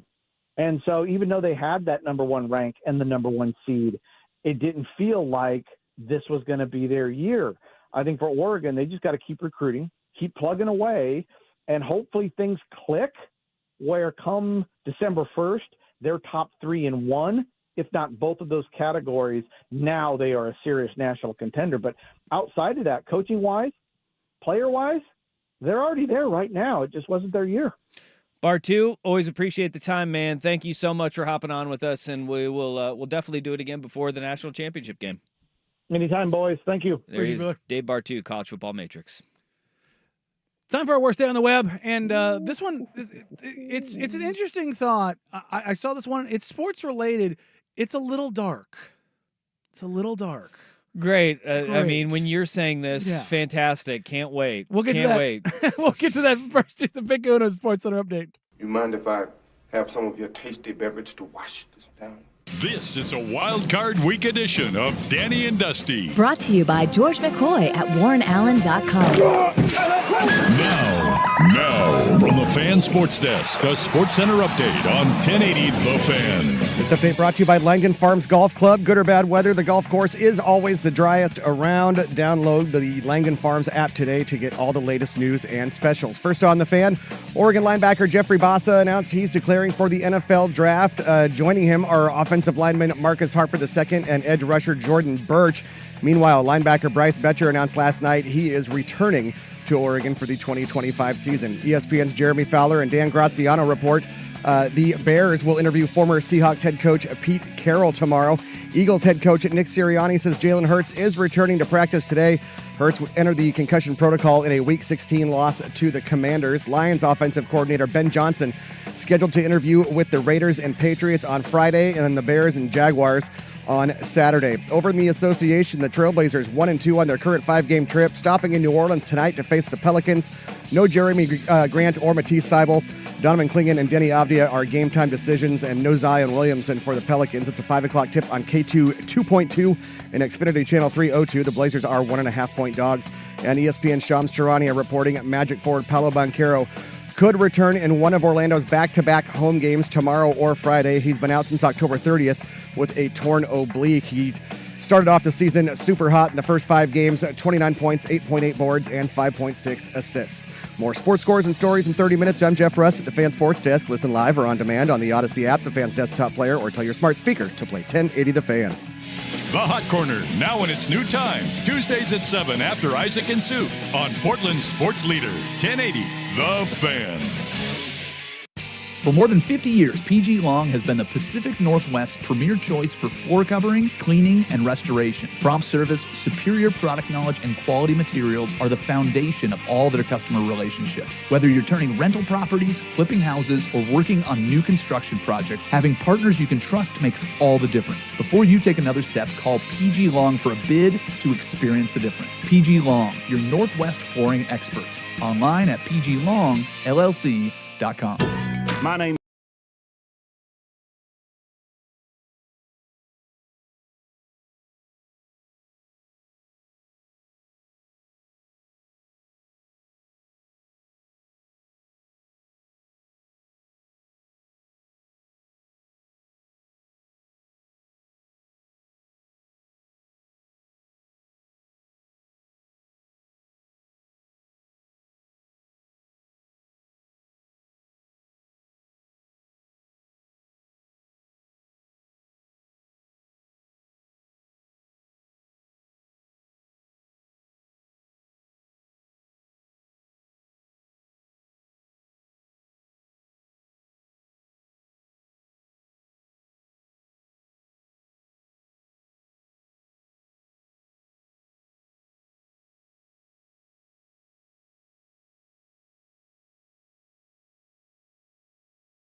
It's a Wild Card Week edition of Danny and Dusty Brought to you by George McCoy at WarrenAllen.com. on 1080 The Fan. It's time for today's worst day on the web with Danny and Dusty on Odyssey and 1080 The Fan. Well, that sucks. All right, our worst day on the web today. I said it was a little bit dark, and it's not as dark as you think, as I might go. Sure. It's not. Sure, Jan. Do you know what tragedy chanting is? No. No, I don't. Okay. I was not aware that this was I knew this had happened, but I didn't know there was one, a term for it, or two, that it was illegal in the UK. Okay. Okay. Tell me more. So 8 people were detained and are arrested in the UK after tragedy chanting at the Liverpool Man U match.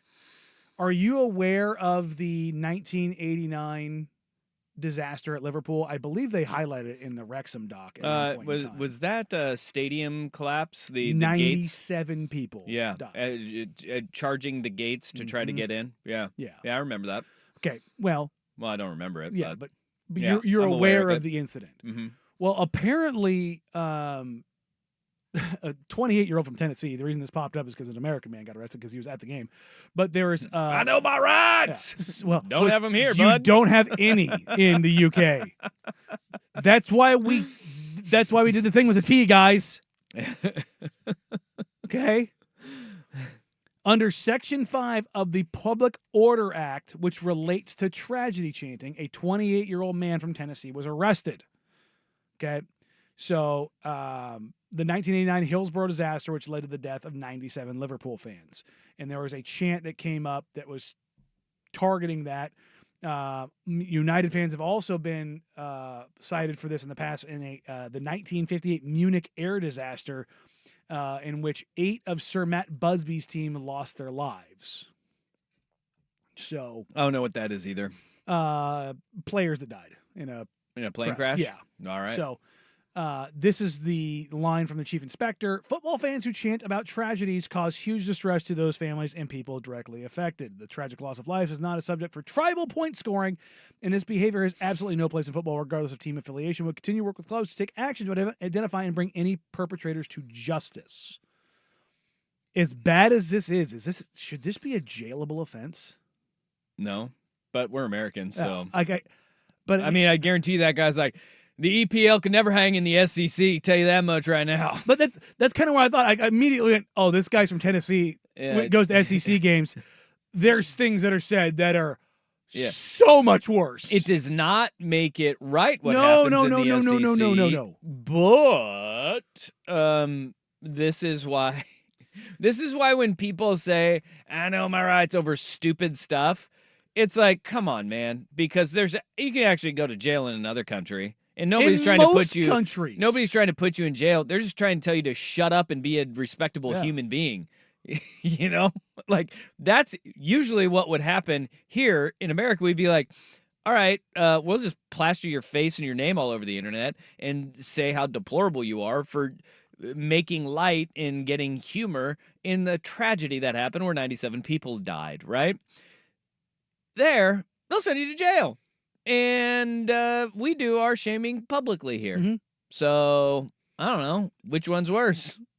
In here, you lose your job in America, right? Well, yeah, if it's bad enough. There, you lose your freedom. Yeah.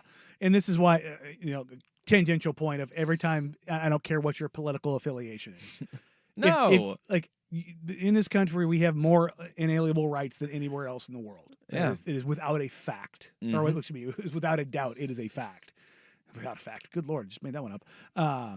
Travel to get an understanding of the lot you have in life in the United States. Mm-hmm. It's not perfect, but you have no idea. Go to North Korea and try to eat a hot dog. To revisit yesterday. There you go. 2 international things that have popped up that you're like, you can go to a work camp for eating an Oscar Mayer. Let that settle in. Like that's not even just like tangential. Like, oh, possibly. Like, yeah, sure. MK Ultra and tinfoil hat stuff that happens here in the United States. Yeah, Yeah. super messed up. But also, your general day-to-day stuff, Yeah, you have and so many more freedoms than you truly understand. that is why it really does bother me when people are like, I know my rights. It's like, no, we know we're using the same right to tell you to shut up for being an idiot. Yes. Yeah, we're using the same one, pal, and that's okay. It has jumped the sharks too many times. And you see stories like this where it's like, no, this is what it really feels like. What was the tragedy chant? Do they have that in there? No, they don't, which... Well, I could see why they're not going to release it, but I'd assume that I'm sure an it's not the- American publication Yeah. would have put Probably, it but- out there. Yeah, I mean, you know? it's not the Roy Kent chant. Yeah, but that's he's not totally e- acceptable there. He's not everywhere. Yeah. I didn't know that this was a thing. I didn't either. Like, I knew that, like, and this is the thing, speech is policed in the UK, and there are currently ongoing legal battles in the UK about policing online speech, like throwing you in jail for saying things on Twitter. Yeah. And I'm not talking about like, I'm going to bleep you, murder you, whatever it is, vernacular when you use like a threat, toxic language, as it were. And it was 8 people who did this? Yeah. Well, 8 people who are identified. Oh, all right. You know? Yeah, I'm doing a quick search here. I can't find out exactly what they chanted, but there's a lot of people very upset about this. Apparently, it was directed like very on brand to the people that died. Like it was very pointed to those people. Yeah, it's again nasty. It would be the thing that recently removed. It would be like being at a New York game and chanting about the World Trade Center bombing, not necessarily 9/11, but like again same time period, 89 versus 92. Or just the World Trade Center going down. Right. You know what I mean? Like, yeah. Now, I wouldn't advise like if you were England and came here and we were playing a match against the U.S. for whatever reason, and you did that in New York, I wouldn't do that because you wouldn't live. Do you know what is surprising? Is how many people don't remember the World Trade Center bombing. Khalid Muhammad. It was the car bomb in the 92 basement. Yeah. Yeah, they don't. Of which was significantly worse, or could have been significantly worse, if not for a malfunction of one of the devices. Yeah, that so many people don't even remember that. No, it was the blind which shake. is wild to Yeah. me. It's wild to me. Yeah. And I think Timothy McVeigh happening and the Oklahoma City bombings happening so close to it, and then obviously the greater tragedy of 9/11 happening a short time later. I mean, but it's still like, holy smokes! And it wasn't like it's not 95. like kids. It's not kids that go through it. It is like it's adults that don't remember. I'm like, you don't remember that? No, and it's like interesting. And this is like yet the Atlanta Olympics still stands 96. out. Yeah, right.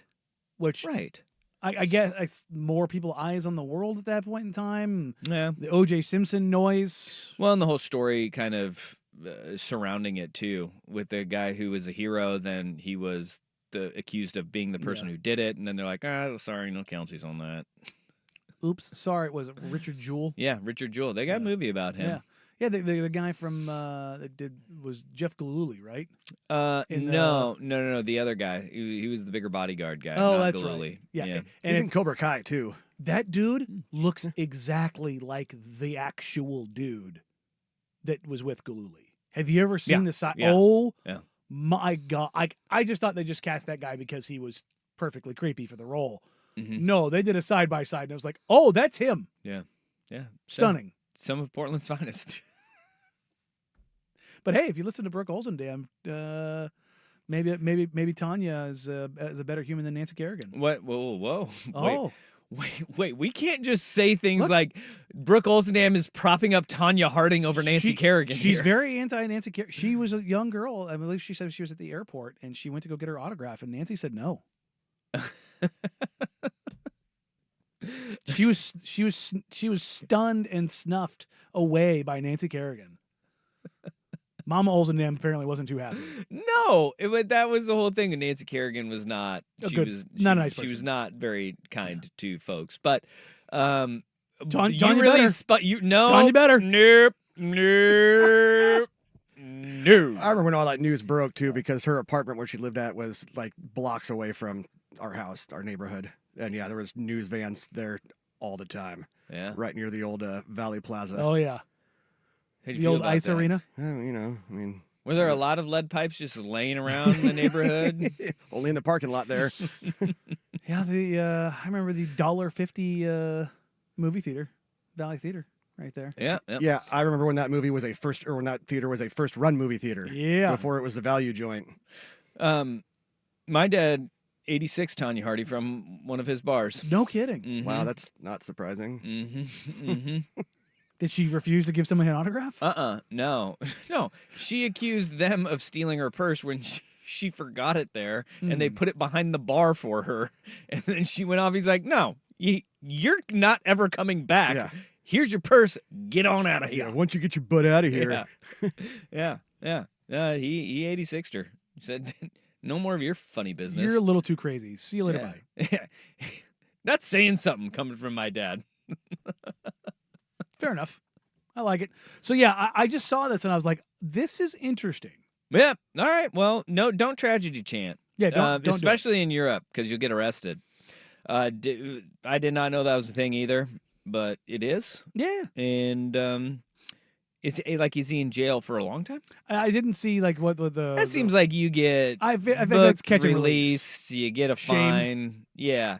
I mean, we're talking about it in Oregon, and then we won't ever hear about this guy It's probably again. a legend in Tennessee. Oh, I'm assuming so. Yeah. I got arrested for talking trash at a soccer game. But Yeah. also, But then if you talk then- about you went to a soccer yeah, game. you get shamed for going to soccer. You say game football day. game. You say football. You're like, No, I was at a football game. that's what you get for going. I got arrested for being too toxic at a football game. I have a feeling that his friends in Tennessee were like, "Yeah, this tracks. Yeah, this tracks. I mean, yeah, they can keep you. we're not going to extradite. We're not going to bring him home. He's fine." Here's a fun one for you. Okay. The Beastquake turns 14 Crazy. years old. What plays are out there that you remember that were as big as that, but necessarily weren't the most important plays in the game? Danny and Dusty today, the fan.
Crowd silent now, as opposed to when the Saints had the ball. Oh, look at this run. What a run. Marshawn Lynch still on his feet. Has blockers now. He's dancing his way for the touchdown. There you have it. The time Marshawn Lynch ran over the entirety of the New Orleans Saints. The Beast Quake. And registered on the Richter scale in Seattle because of the fan reaction. And look, that was one of the games where everybody was like, oh, the Saints are a juggernaut. They have a better record. How in the world can a team like Seattle be hosting a playoff game? Seattle goes and they win that football game in wild card round 14 years ago, and it kind of vaulted the entire Seahawks franchise into, one, it being such a daunting place to play. Don't get me wrong, CenturyLink Field, Lumen Field, all of the iterations that it has been, it has always been a loud and raucous place. But that was the one where it's like, whoa, it's not just guys jumping off sides. Like, the beast quake happened. Yeah. And Marshawn Lynch grabbing his crotch, jumping into the end zone, it was like the chef's kiss of how you finish off what will be known as like the 12th man really making an impact on football games. Like that run, he's just mowing through dudes like it's Cam Scadaboo's high school highlight film. Yeah. And he was doing it in the National Football League. And if you ever want to check out the edit on YouTube that exists that do not ever play at your work, it's very fun. Oh, what, of that? Yes. I've never. I'll find it for you during the break. I have no idea what you're talking about. It's somebody talking over the top of it, and it's wonderful. Oh yeah, okay. Darren Okay. Yeah. I do know that one. I do know that one. Yeah. It's a lot of swearing. The F off me. Yeah. Yes, okay. You know exactly what I'm talking about. Yep. I know exactly that one. Yeah. Well, if you're listening to it at work, just put your AirPods in. Yeah, definitely. Yeah. Don't let anybody else hear it. But I got was thinking, like, what are the other memorable moments? Because people, I think, tie that to like maybe a game-winning play, and it wasn't. It was in the second quarter. No, but that play, it may be up there as like one of the most memorable plays of a game. Where it wasn't a game winner. No. It wasn't like even the game, like to seal or come close to sealing the game. Like David Tyree's catch in the Super Bowl, that didn't win the game for the Giants, but it was on the final drive. It was like on a pivotal drive even, right? And it had more at stake. But that wasn't the game winner. The game winner was the Patriots not guarding Plaxico Burress, okay? They thought he might shoot himself. But that was at the end of, it was in the final drive. This was so early. And there, like when you think back on all of the memorable plays and memorable moments in games, it wasn't even close to being at the end of the game. No. And I think the one for me that naturally pops up is USC Fresno State. Yeah, Reggie Bush down the sideline. Reversing field and covering, what was it, like 112 yards or something like that? Yeah. It's an absolutely insane play, and I believe in that game both Reggie and Leinart had 250-plus yards, something like that. It was a bonkers output. It might have been 300 yards for both of them. But like that was the game where you saw Reggie be the most Reggie. Yeah. And no doubt. What he did to that Fresno State team it's boiled down to that clip because he makes the entire team miss. Yeah. Yeah, he absolutely did. But I will say, I have one. The one that Derek Jeter's always known for, the flip play, right? Where he flipped into the stands and busted his little eye. Yeah. That was the seventh inning of a game. Yeah. You know, like, but it's one of those memorable plays where it's like, you would have thought that he would have done that as the third out in the ninth inning against the A's. No, it was just normal. The seventh inning, 1 out in the seventh. It was a big game, obviously, but it wasn't in a World Series. But that kind of magnitude, because all of these games, think of all of the great plays, right? Like Devin Hester, the opening kickoff being returned is what was one that stands out to me. Yeah, that's a big one. Yeah, Desmond Howard too. Yeah. Desmond Howard to just slam the door shut in the Super Bowl. That was a big one. You've got most of these moments though that we think of as like incredible moments in sports. They happen at the buzzer. Mhm. You know, it's walk-off home runs. It's Dame or- waving goodbye or Yeah. .9. Yeah, you know, Kawhi Leonard over the backboard, right? Mhm. And Bouncing 18 in times. and then dropping in. We think of those moments. It's really very rare that you have these memorable a play as memorable as the Beastquake. Mhm. And that was a second quarter play. And I think that shows kind of the magnitude and the staying power of just how damn impressive that run was and what it kind of meant for Seattle moving forward. The one that stands to me is more recently is Wade to LeBron, the lob. Yeah. That's another one. It's like it didn't win a game, but it's like that's what you thought the statues were going to be. You know what I mean? Like Yeah. it's they because Braun's 40 now and everybody's kind of reminiscing. Like there's one play that keeps going up. It was from I believe it's from his rookie year, where he gets ahead of steam and takes off like maybe a foot inside the free throw line and dunks. But when he dunks, even after taking off from the free throw line, his nose is at the rim. Right. And it's like, oh, sweet Jesus, what is this witchcraft?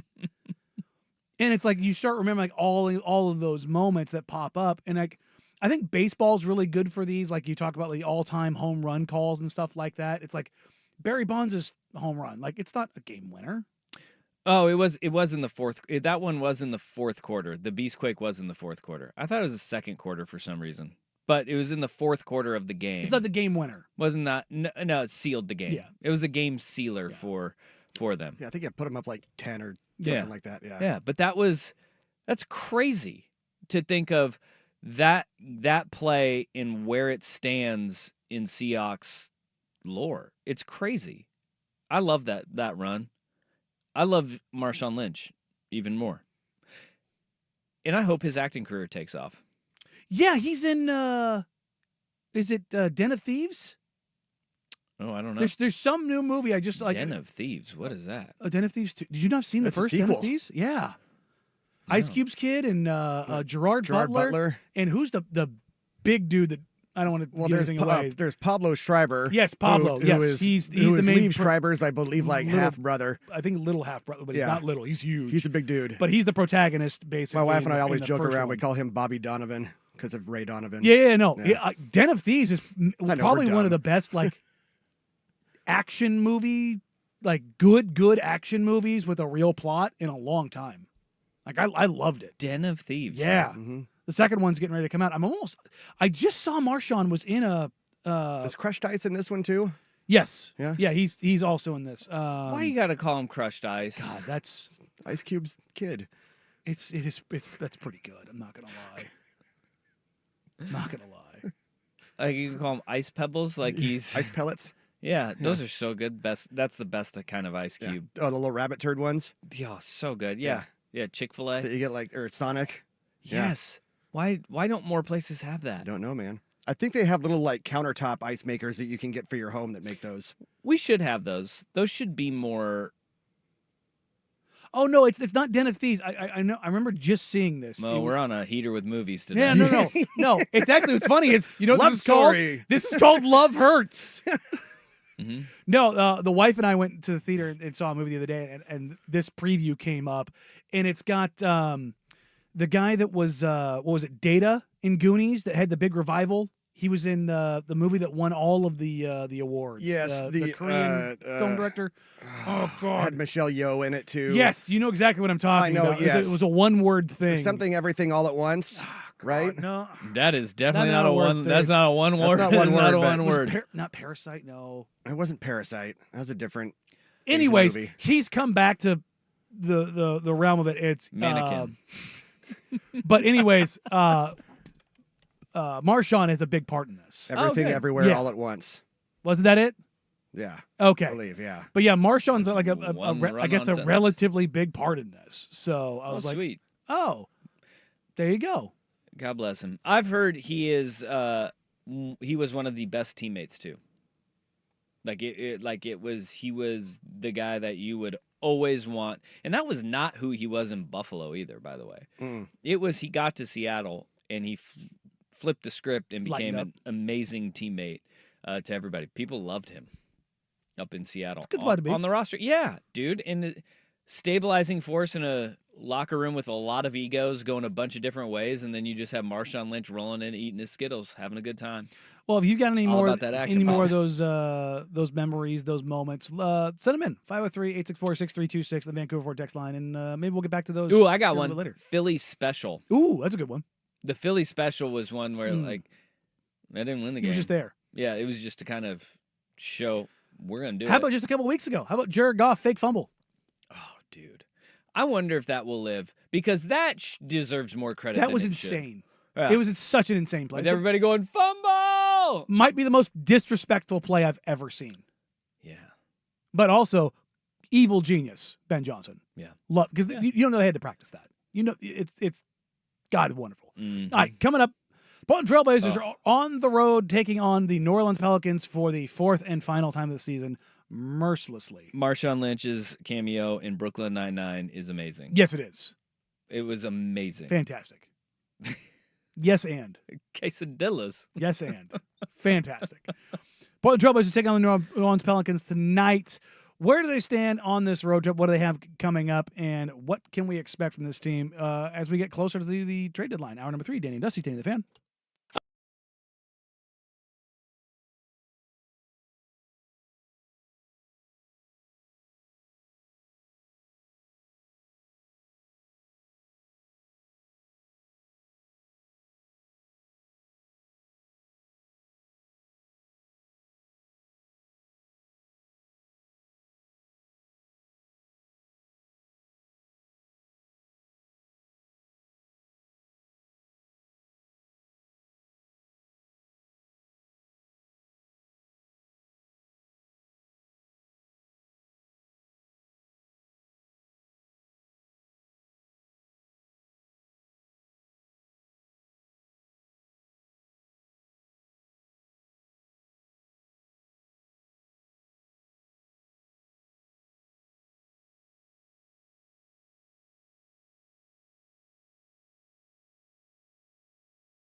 By George McCoy at WarrenAllen.com. KFXX, KWJJ, HD2, Portland, and Odyssey Sports Station.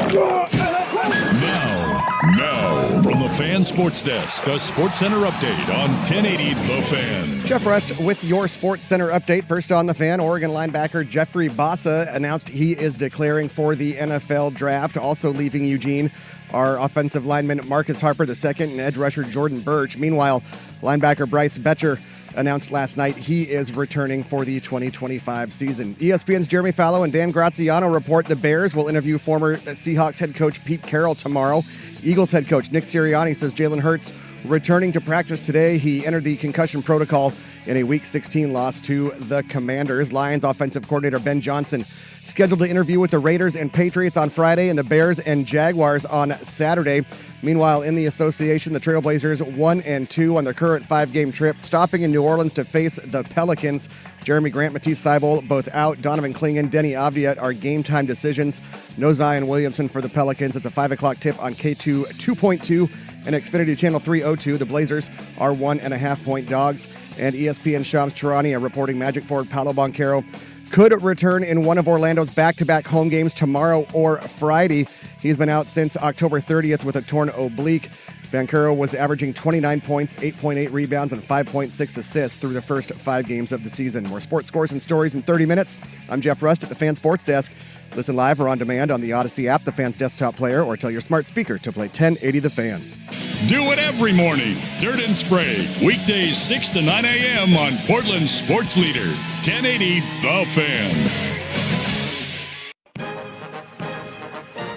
The wings are extra spicy this week. It's getting hotter. It's increasing. This is Danny and Dusty on Wildcard Week. Injured? Don't trust just anyone to something so personal. Call George McCoy at Warren Allen. Online at warrenallen.com. Danny and Dusty on 1080. My body's like, this is poison. The Fan. I think my leg just cramped. Hour number 3 here on Danny and Dusty. Whether you're listening on 1080 AM, watching along on youtube.com/1080 AM The Fan, or twitch.tv/1080 AM The Fan, we appreciate you. We love you. And as Dusty says, thank you for hanging out with us on this wonderful day outside here in January. Damn right. It's sunny. I don't know, man. I walked outside last night, put the dogs out, and I wanted to die. It was very cold. It was very cold. But not wet. That's the whole thing. True. Yeah. True. See, I don't understand. The people want to complain. You complain about the rain. You complain about no rain, but it being cold. It's January. You're not wrong because Mood Arizona. I would rather not. I mean, that's too damn hot. It's not in the wintertime. I don't. I would rather have it be this. It gets cold at night there too. Simply because I don't have to deal with Oregonians driving in the rain. I don't think your problem is with Oregonians driving in the rain. It's people that have moved from California coming up and driving in the rain. Yep. Oh, stop. Nope. Stop. Nope. We're not going down this. It is you people, your Californians that have all moved up here that your brethren are awful drivers in the rain. The Portland Trailblazers are taking on the New Orleans Pelicans tonight. They will be without Zion Williamson, who did make his return last night, and by God, did he look 30 pounds lighter. Did you see him? I did. I saw his 360 that windmill? he walked into, and I was like, well, that was sweet. Yeah. Remember, I can do this. Mm-hmm. He looked incredible physically. I was shocked when I saw what he looked like. I would imagine that the discussion around him right now, because they're trying to shop both him and Ingram, the Pelicans. And I would imagine that it was, hey, go out there and show that you have some value still if you want to go to a team not in basketball Siberia. Why would any? It just why takes would one any? team. But why would anyone be like, yeah, he'll be different here. He'll stay healthy here. Look, he wasn't healthy in college. He wasn't healthy ever in the NBA. Forget the healthy, just motivatedly good. Here's the thing. Well, Zion's contract, because he has his contract, the way it was done, he has since changed agents, which congratulations to the Pelicans on getting the Zion and the agent to agree to this. There's escalators in his contract that are that changes his guarantees from like 20%, 40%, 60%, and 80% of his salary. It's not a typical NBA contract that is fully guaranteed. So there's clauses for games played, for how much he weighs, all kinds of stuff. Yeah. I mean, this is not a very typical NBA contract. So if you're a team that wants to get out of guaranteed money, there's one option there, which means you can send him anywhere. Yeah. Because if, like, let's say Bradley Beal was willing to waive his no trade clause to go to the Pelicans for whatever reason. I'm not saying, again, this is not what would happen. But it would allow the Suns to be like, if they didn't want Zion, to just get out of the money. Just let him go, and you'd only owe him like 40% of his guaranteed money over the rest of his contract. What in the world, though, would the Suns be able to trade? Because Bradley Beal isn't going to waive his no-trade clause. I'm not saying this. I'm just using that as like an example of like, if you're a team that wanted to get out of money and the Pelicans were just like, we just want to be out of the Zion business, which it does feel like is something that is happening out there. Yeah, it's not a red flag at all. No, it's not. But it's interesting. The Portland Trailblazers are going to play the Pelicans tonight in New Orleans without Zion, and they are going to be underdogs. I thought coming into this game it'd be the first time. The worst team in the West. I thought they would be the team that was. This would be the one time this season that outside of maybe the Wizards where the Blazers would be favored on the road. I was wrong. And it just kind of shows where things are at. Jeremy Grant appears to be still out.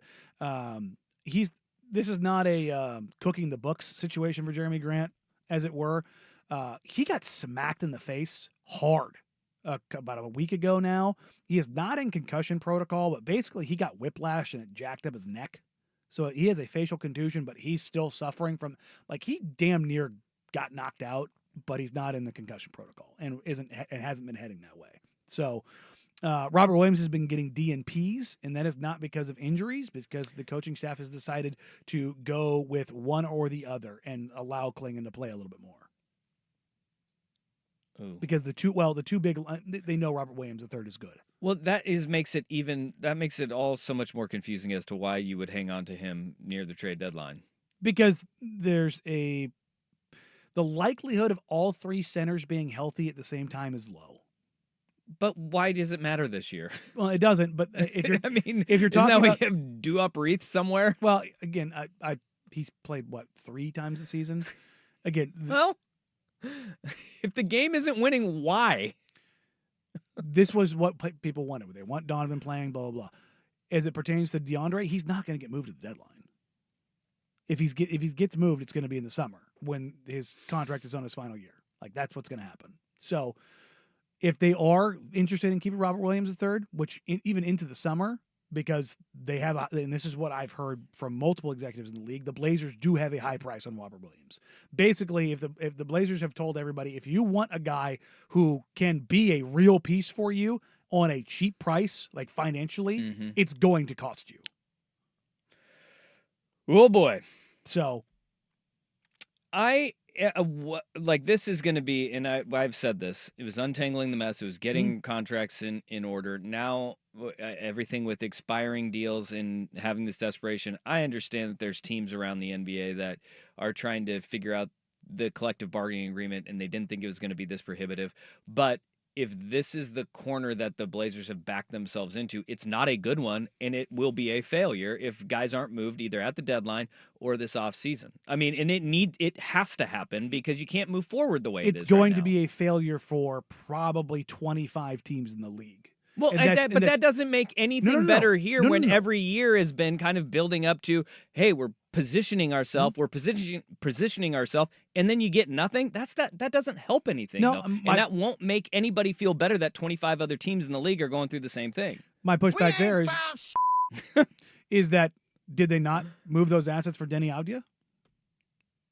No, because you're looking at it and you're looking at. What do you mean? No, no, did that not happen? They did not. Okay, we've all talked about this, and you've talked about this too, Danny. Is that at the deadline, after the deadline, this roster is going to look completely different. This offseason, they're going to make moves. Yeah, so you move some, and you got Denny Avdia. That's not pushing this team over into any point of contention where you want to collect assets, and that was the whole thing. Keep collecting assets and position yourself to be in a position to where you can draft somebody when you get that guy, you're ready to go. And no, we've all talked about this roster not being at that spot. I understand. Yeah, no. The contention thing is that's where I'm not seeing where you're going, because where this looks like this is headed, not just for Portland but for the league.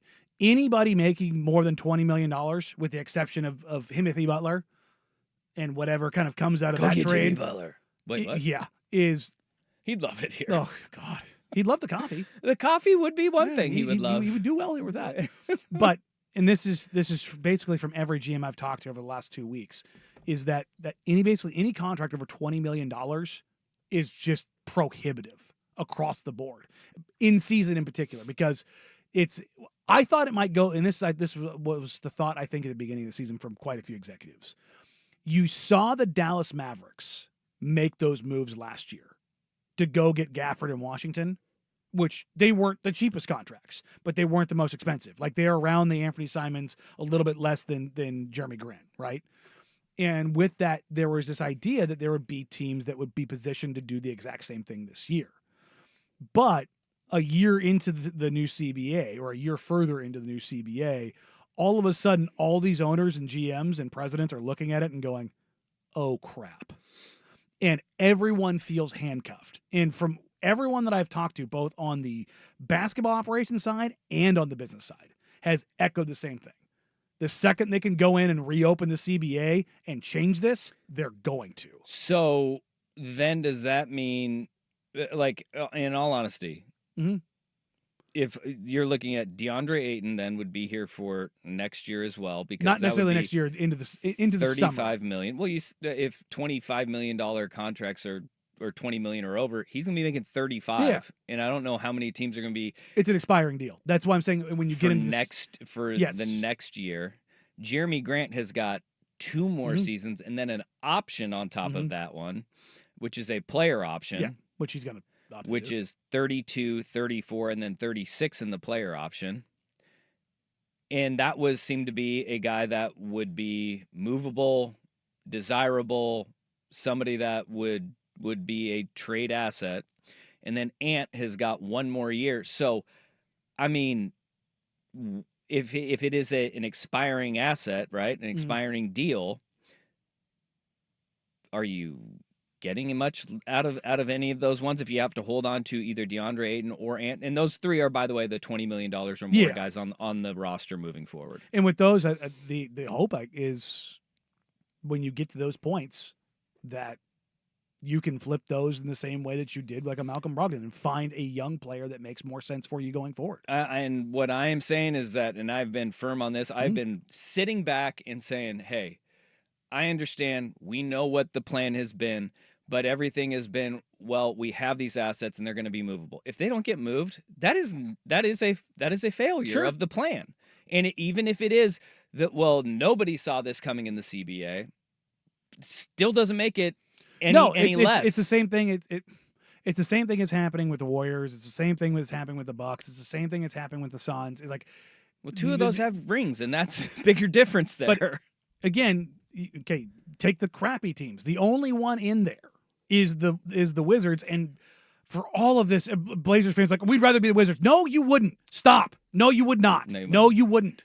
16 straight losses. You guys can't handle 5 straight losses, for the love of God. But when they win one, too many wins. Yeah, I know. And that's the thing is, like, just organizationally, you had to strip the Wizards down to the studs because they were so fundamentally broken on every single level. Now, the Blazers don't have all of the assets that the Thunder do. Yeah, no kidding. Nobody does. Nobody does. But even then, even the Thunder are having trouble coming together and going, what do we do with these assets? How do we make this work? Even they're holding back. And it's like, whether you're at the very top of the mountain, and the question with the Cavs right now is, they're worried about Donovan Mitchell going to, even though they're winning on an incredible pace right now. They're the best team in basketball. Yeah. They're playing the Oklahoma City Thunder tonight. They're 31-4. The Thunder are 30-5. It is an insane matchup. They're worried about Donovan Mitchell asking out and going to Brooklyn. And this is where I will say the granular of it and the whole CBA being prohibitive stuff, that does hold weight and that is legitimate. It doesn't make it suck any less. But if other teams are making moves around the NBA at the deadline and other teams are finding a way and Portland is the one that isn't, then it's absolutely a problem. Well, yeah. And I don't think you're going to see that happen. But I think even with that, that's not going to sit well with fans because of the way that everything has been positioned, that this year would be a year of movement, asset acquisition, whether it is getting some of the older guys and moving those contracts to contenders or not. That is what every fan has been told, and they don't understand the granular of any of it, and they won't. And that will send this fan base into a tizzy. And that's the thing is, if other teams are making moves at the deadline and the Blazers don't, you absolutely have a right to question what's going on. Yeah. But based on what I have heard around the league, I do not anticipate that. Here's the thing, and this is, when people from other markets have asked me kind of what my take on this is if you see a Brandon Ingram, if you see a Michael Porter Jr., if you see like that Zach LaVine, that tier of contract that's below the Jimmy Butler, that's not a part of the Butler trade get moved, then I'm going to raise an eyebrow because that's the kind of deal Portland should be trying to get into. And if you're going to move a Jeremy Grant, you know what I'm saying? Like, for sure. That's because that's that tier of contract where you're like, it's not the level of toxicity and leverage that Jimmy has is different in how that's going to play out. And the Brad Beal, no trade clause and all of that stuff, that's very different than what's going on in the rest of the NBA. It would be hilarious to see Jimmy Butler come here and just watch people would be like, whoa. Yeah, people on the Vancouver text line who are saying that it's he'd teach Scoot how to be a pro. Well, it's either that or he'd go full Minnesota Timberwolves. I'd be here for either of them. Yeah. I'd be here for it. It'd be interesting. He would sort out the dogs from the not dogs. Chauncey may join him on that team, on the team with the backups at this point. Yeah. So, maybe that's it. I will say you and I, we watched the Cooper Flag last night. Oh my gosh, he's so good. And I just want to see Cooper Flag, Tumani Kamara, and Denny Avdija on a basketball court together. Yeah. Sort out the rest of it, but those three lunatics on the basketball court that'd would be so just fun. be pure basketball bliss. Love it. Pure I love basketball it. bliss. All right. Hopefully they win the lottery. From your lips to God's ears, right? That's the way we're gonna go here. He listens. We got a lot of college football to get to, P1. so let's dive into an idea from James Franklin and maybe a little bit of shade thrown somebody else's way. Danny Dusty, Danny the Fan.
Oh, we're up against it, so I'm just going to grab a couple here from John Cena!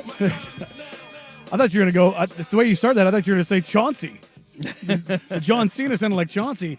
And the favorites are being fired up on the Vancouver Ford text line. Sell the team! Phil Knight would fix this! And it's like... Tomorrow he would. Yeah, that's it. Guys, that doesn't matter. Right now, like, Marcus Thompson just wrote a scathing article destroying the Golden State Warriors and Joe Lacob and everything that's going on with the Warriors and lack of this and lack of that. This is not a John J. Fisher situation. And Jody Allen's not the best owner in sports. She's far from it. Mm-hmm. But the idea that their money is not being spent is insane. The idea that, like, the Phoenix Suns can't make a move right now because Matt Ishbia screwed up and didn't factor in how... Oh, I thought you were saying didn't hire Isaiah Thomas. Well, yeah. How volatile the new CBA is going to be. Yeah. And that's the thing is, like, nobody did. And they can't spend their way out of the situation that they're in. I think the Jody Allen thing, though, is that since all of the reporting, and it is known that eventually she will need to sell the team, right? Until that finality happens, it's a rallying cry for, and it helps fans understand that, hey, we can put the onus on her, and new ownership would fix it because it seems and feels like a magic bullet. And it's not always a magic bullet. She is, and Vulcan is spending a lot of money on this organization. They're putting money into places where it's not money makers, right? Like the remix or the renovations to Moto, which eventually will make money for them. Eventually, right? Yeah. But they are spending a lot of money, and it's not like they are John J. Fishering this, and no, you know. This is the Cincinnati recycling. Reds. Yeah, they're not recycling, practice workout shorts or whatever. God. It is a situation where, because fans know that ownership is going to have to change hands at some point, that why not just get it done now? And we all know the reason why, whether anybody wants to say it out loud or not. It's expansion. Right? It's expansion. They're waiting for expansion fees because then every other valuation of a team goes up. So, which is what you should do. If you want, maybe you should just push Adam Silver then to expand the NBA tomorrow. Yeah, make sure the Celtics deal gets done quicker, faster, sooner. Because once that gets sorted, then you'll start seeing the rest of the stuff happen. But the league is not even hinted at it officially happening anytime soon. But that does, like, I don't think at ownership overnight, like, you have a silver bullet and everything changes. And it's the same thing as it was when so many people had their pitchforks out for Terry Stotts. Chauncey didn't come in and fix everything. But I do agree and acknowledge that having ownership change hands sooner rather than later is good for the organization to be in better footing moving forward. Sure. Because of the fact that we know it has to change at some point. Or you could get a absolutely horrific owner and things could go completely sideways. Yeah, right? But hey, you got the new owner. As if it's not sideways right now for Blazer fans. Yeah. She was the owner when they made the Western Conference Finals. she was the owner. She was the owner. Throw that out for everybody's like, it's always been bad. It's like. Well, I mean, Paul died that fall, winter. What, didn't Barry Switzer win a Super Bowl too? Yep, he did. Yeah, but it's my point. It's like this whole idea of like what one thing is or isn't. It just, you want to have a boogeyman. Here's your boogeyman baseball bat. You're very, very, very, very likely getting a new coach next year. Yeah, very likely. There is. So you have a new person to say they're great, and then 6 months later hate with a fiery passion of 1,000 Suns. But that's one thing that we do know too, though, is that Paul Allen, it would have been a really tough pill because he was passionate and he cared, and he deeply cared about the Portland Trailblazers and their success. Yes. And I think for a lot of fans, they're just sitting there going, Jody doesn't. And she definitely doesn't like Paul did. And that thing, I don't think that she undeniable. doesn't care, because if a billionaire didn't care, she wouldn't come to 30 plus of the freaking home games. But she doesn't care like Paul did. No. And Paul cared like the fans cared. Yeah. And Paul cares like Ballmer cares, like Cuban cares. But that is something that if you have an owner that cares like that, this downswing, it doesn't feel like it's going to last forever. it doesn't feel like they will allow it to continue to spiral, and that there will be planned in a direction moving forward, because they care about the product, they care about the results, and they care about the fan base being happy, right? Like, and Paul did care about those things. And when you don't have that, and you had that for so long, and to be quite honest, like, he meddled for long stretches of the Blazers, and it was to the detriment of the team. But he then got out of the way, and he still said, I can still care and get out of the way of the basketball decisions. And the organization took major strides forward, right? They want that back. And I don't blame a fan base for wanting I don't that either. back. Yeah. But the whole idea that everything was also perfect then is, It wasn't. I mean, they fired a guy in Kevin Pritchard on draft day. Yeah. Very functional organization. Well, made him finish Made it him out, finish too. through the draft, and he took Luke Babbitt and Armand Johnson. Two guys from Nevada Reno. Like, that would be then D-League All-Star Armand Johnson. There you go. And Luke Babbitt, Yeah. who was Human Torch. He still is one of the highest rated three-point shooters in NBA history from a three-point percentage. Seemed like a pretty good draft. But yeah, it's like everybody wants to remember the good and not the bad. And it's just like, look, again, I don't think she's the best owner in sports, but she's far from the worst, and they're putting money in the organization. And if they're doing this in the meantime, Phil Knight is not a magic bullet. I think he is. You're a monster. All right, coming up next. James Franklin, he says more than no, absolutely not no. We'll get to that and more coming up here. But first, it's Big Kahuna Sports and Update. This is a Wild Card Week edition of Danny and Dusty. Brought to you by George McCoy at WarrenAllen.com. Now, from the Fan Sports Desk, a Sports Center update on 1080 The Fan. First on The Fan, Oregon linebacker Jeffrey Bassa announced he is declaring for the NFL draft. Also on their way out of Eugene are offensive lineman Marcus Harper II and edge rusher Jordan Birch. Meanwhile, linebacker Bryce Betcher announced last night he is returning for the 2025 season. Over in the NFL, ESPN's Jeremy Fowler and Dan Graziano report the Bears will interview former Seahawks head coach Pete Carroll tomorrow. Eagles head coach Nick Sirianni says Jalen Hurts returning to practice. Hurts entered the concussion protocol in a Week 16 loss to the Commanders. Lions offensive coordinator Ben Johnson scheduled to interview with the Raiders and Patriots on Friday, and then the Bears and Jaguars on Saturday. The Trailblazers 1-2 on their current 5-game trip, stopping in New Orleans tonight to face the Pelicans. No Jeremy Grant or Matisse Thybulle. Donovan Clingan, Denny Avdia are both game-time decisions, and New Orleans will be without Zion Williamson. 5 o'clock tip on K2 2.2 and Xfinity Channel 302. The Blazers are 1.5-point dogs. More sports scores and stories in 30 minutes. I'm Jeff Rust at the Fan Sports Desk. Listen live or on demand on the Odyssey app, the Fan's desktop player, or tell your smart speaker to play 1080 The Fan. The home of prime time with Isaac and Sue. Weekdays 3 to 7, 1080 The Fan.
Penn State head coach James Franklin decided to, stoke the fire a little bit up against the Notre Dame Fighting Irish when he made a point that I think plenty of people have made as it pertains to Notre Dame, but also the structure of how everyone should be in a conference and how that should shake out. And we've got the audio from that, right? Mm-hmm. But let's play it from James Franklin. I think it should be consistent across college football. I think, again, this is no knock at Coach or Notre Dame, but I think everybody should be in a conference. I think everybody should play a conference championship game, or no one should play a conference championship game. I think everybody should play the same number of conference games, but just the numbers are going to make things more challenging if you're playing one more conference game. So I just think things need to be consistent across college football. Here, James Franklin. That was at the Orange Bowl coaches press conference today. He's sitting right next to Marcus Freeman. That's why he says, no offense to Coach or Notre Dame here, but everybody needs to join a conference. And Notre Dame kind of dabbles in the hybrid ACC schedule. But James Franklin is right. And the question that he was asked was about conference scheduling and uniformity across college football. And it is the biggest issue with college football. We talked to Dave Bartu earlier, and we talked to him about strength of schedule a little bit.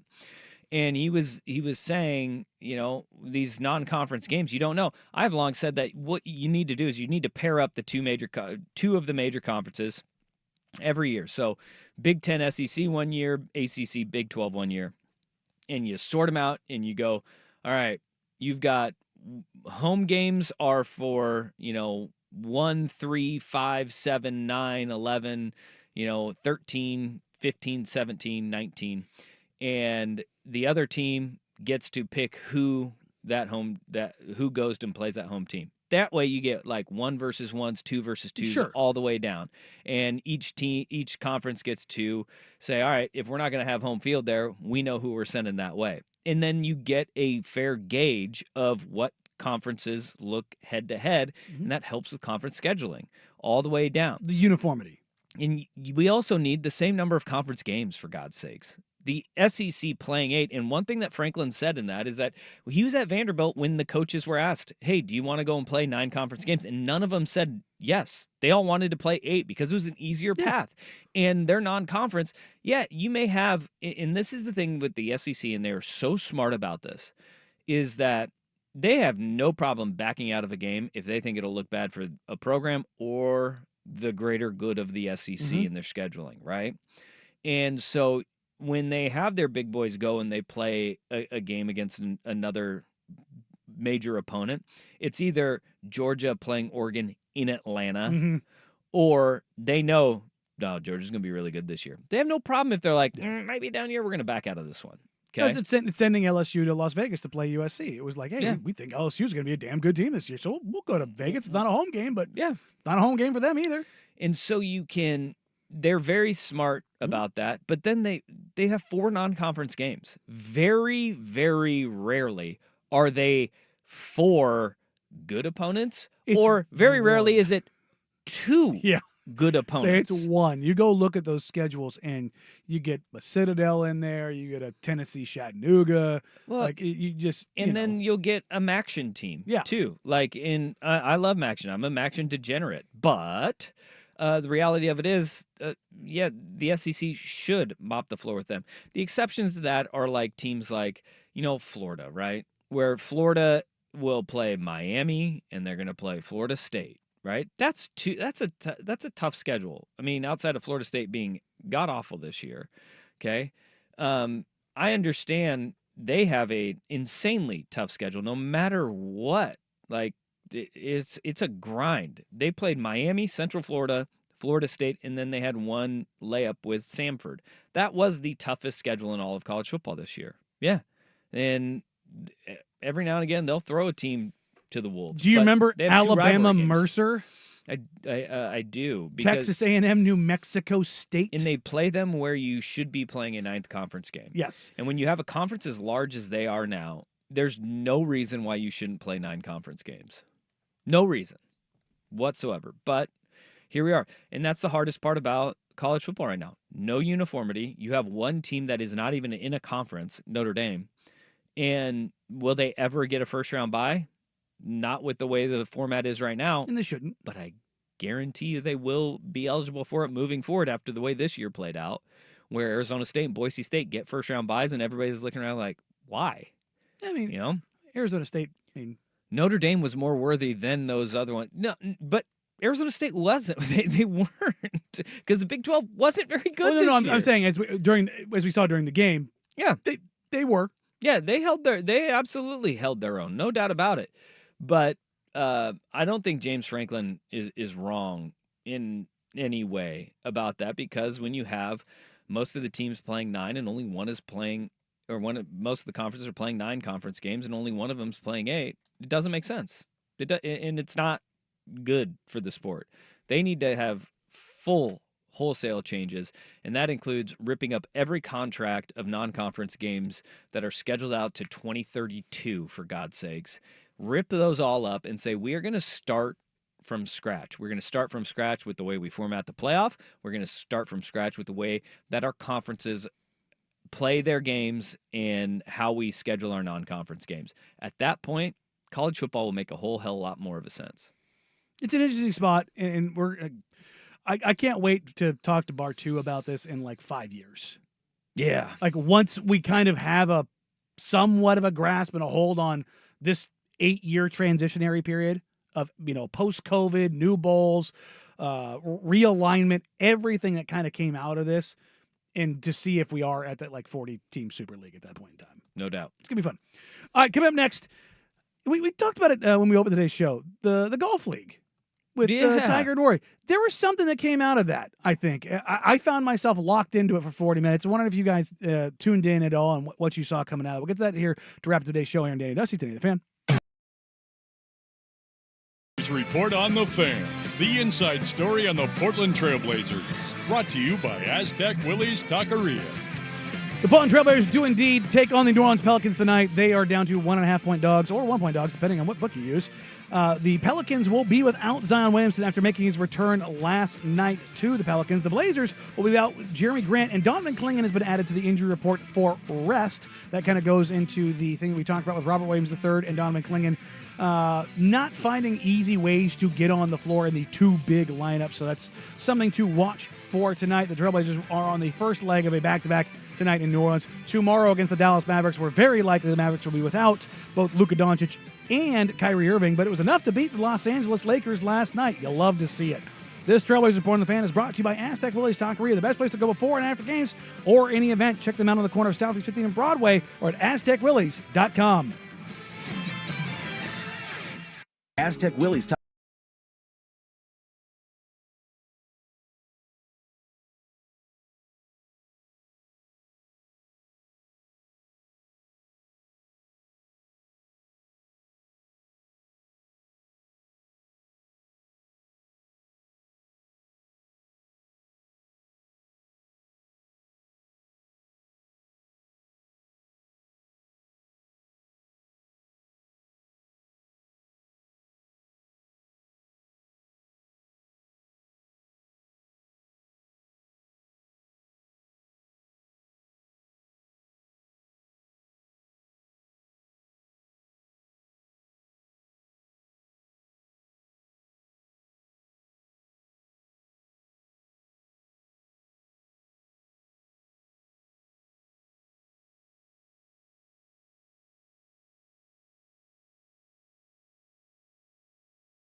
TGL last night, live on ESPN. TGL Tomorrow Golf League.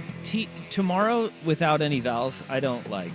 It's very tech star. TM or it's very Silicon Valley, which is why you saw Andre Iguodala there last night. I wouldn't be surprised to see if he was an investor. And DJ Khaled with his painted on hair. Shout out Carlos Boozer. Yeah. I tuned in last night. I watched probably 40 minutes of it. It wasn't even like I didn't even tune in purposefully. Mm-hmm. I flipped it. I think it was on after the. Was it on after the Duke game? Yeah, it was. Yeah, so that's why it just stayed on after the Duke game, and I had that on while I was working on something. And I just stopped working and just put the feed up and went, "This is interesting." Yeah, there's something there. There is something there. That wasn't it though. But there is something that they can pull on some strings. There was smack talk. That was good. You saw a little bit of the golfers' personalities come out. But there's still professional golfers' personalities often struggle there. But you're going to start to see more of them become more comfortable. And when I say they struggle there is like, in the spotlight, letting it all show, right? But there was smack talk. You had heckling from the crowd. And I think that's where this thing could ramp up a little bit more as people become more familiar with it and people understand that, no, crowd engagement is something that will make it better and they're open to, and that's kind of what they want, is to get the crowd into it a little bit more. I think that is going to help this. One thing that I was amazed by, anytime that golf is on in my home, it is, can you change the channel? My kids were like, whoa, that's crazy. They're showing the green. They're showing the green and the undulations change because they have all of those mimics. Yeah, they have all of those, pistons underneath that are just making sure that every green changes and it's kind of more natural. That was cool, and that was cool to see and have it explained. Getting used to the fact that you hit your drive off the grass mat, then you hit your approach shot off the grass mat, and then when it comes time to go up to whether you're short of the green or you're in a bunker or on the green, having the beam of God come down and show you where you need to drop your ball, that's going to be pretty cool because they thought it through. There was a lot of, okay, so what happens now? Wait, where are they at now? But it was different, and there is something there. They can ramp it up a little bit more. It needs to be like golf for the common man. Yeah, right? and I think Tiger and Rory, them not playing was maybe a bit of a miss, but also having them on the mic for extended periods was a good thing. Tiger was really good. Yeah. Rory was stiff. It was like, and that's the thing. Yeah, it's like, brother, you got I know you've got your really expensive sponsors. If you want this to work, you've got to be willing to say crap. Like it's just, did you see Wally, the camera? That's what I'm calling it. Oh, yeah. Okay, yeah. All right, yeah. I was so fascinated with this camera that was automated. Yeah, there was remote controlled that they're driving it around the green. It looks like a little tiny tank, and I was like, okay, that's kind of cool because I'm a nerd, but also this is going to sound like a weird thing. The fact that they were indoors and in this like enclosed environment, the haptic sound of professional golfers hitting the ball. Punish the ball. The sound that came off the tee. Every time they hit it, it was like massaging the back of my ears. It was such a perfect, they did an incredible job with the acoustics. And it's such a very dumb thing to think about, but it was like ASMR. It was so perfect and so like perfectly tuned. Like I noticed it, and I noticed caring about it. I was like, ooh. Yeah. It's like metal bat in batting practice at the College World Series. Ting! The baseball bat bros that are here in Oregon. Every time I watched the video to watch the ball go far and the sound come off and the sound off the bat. Yeah. I watched the same thing for golf last night. Yeah. Even though it went on a screen, I went, ooh, that went far. Yeah. Ball go far. But it was because they kept things moving and it wasn't the glacial pace that you get of a PGA event. Yep. Make it fast. Having the fans all on one hole so they're not scurrying all over. I think those things are good. Infuse, live betting for the degenerates. have the common man in there. We don't need celebrity interviews. I think we are beyond the DJ Khaled doesn't need to sell me on this. Andre Iguodala doesn't need to sell me on this. Just make it a spectator-friendly thing. It'll be fun. One note that we have here, this coming from the Astros beat writers. Astros draft pick Bryce Betcher informed the team that he intends to play football at Oregon next season. We knew that. Yep. And that he will not be reporting to spring training in 2025. He was given the option to report to the Astros in 2025 and then return to Oregon in time to start the 2025 college football season. He has decided to focus on preparing for the upcoming football season. Betcher also relayed that he intends to reevaluate his options following the football season.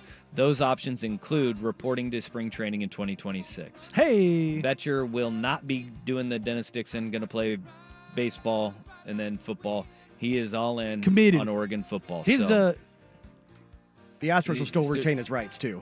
Well, yeah, he's going to reevaluate spring training for 2026. So, also, his return video last night walking down the tunnel with a baseball bat was he's badass. was pretty cool. Not going to lie. Yeah. Pretty cool. The Bear Jew return was awesome. Loved it.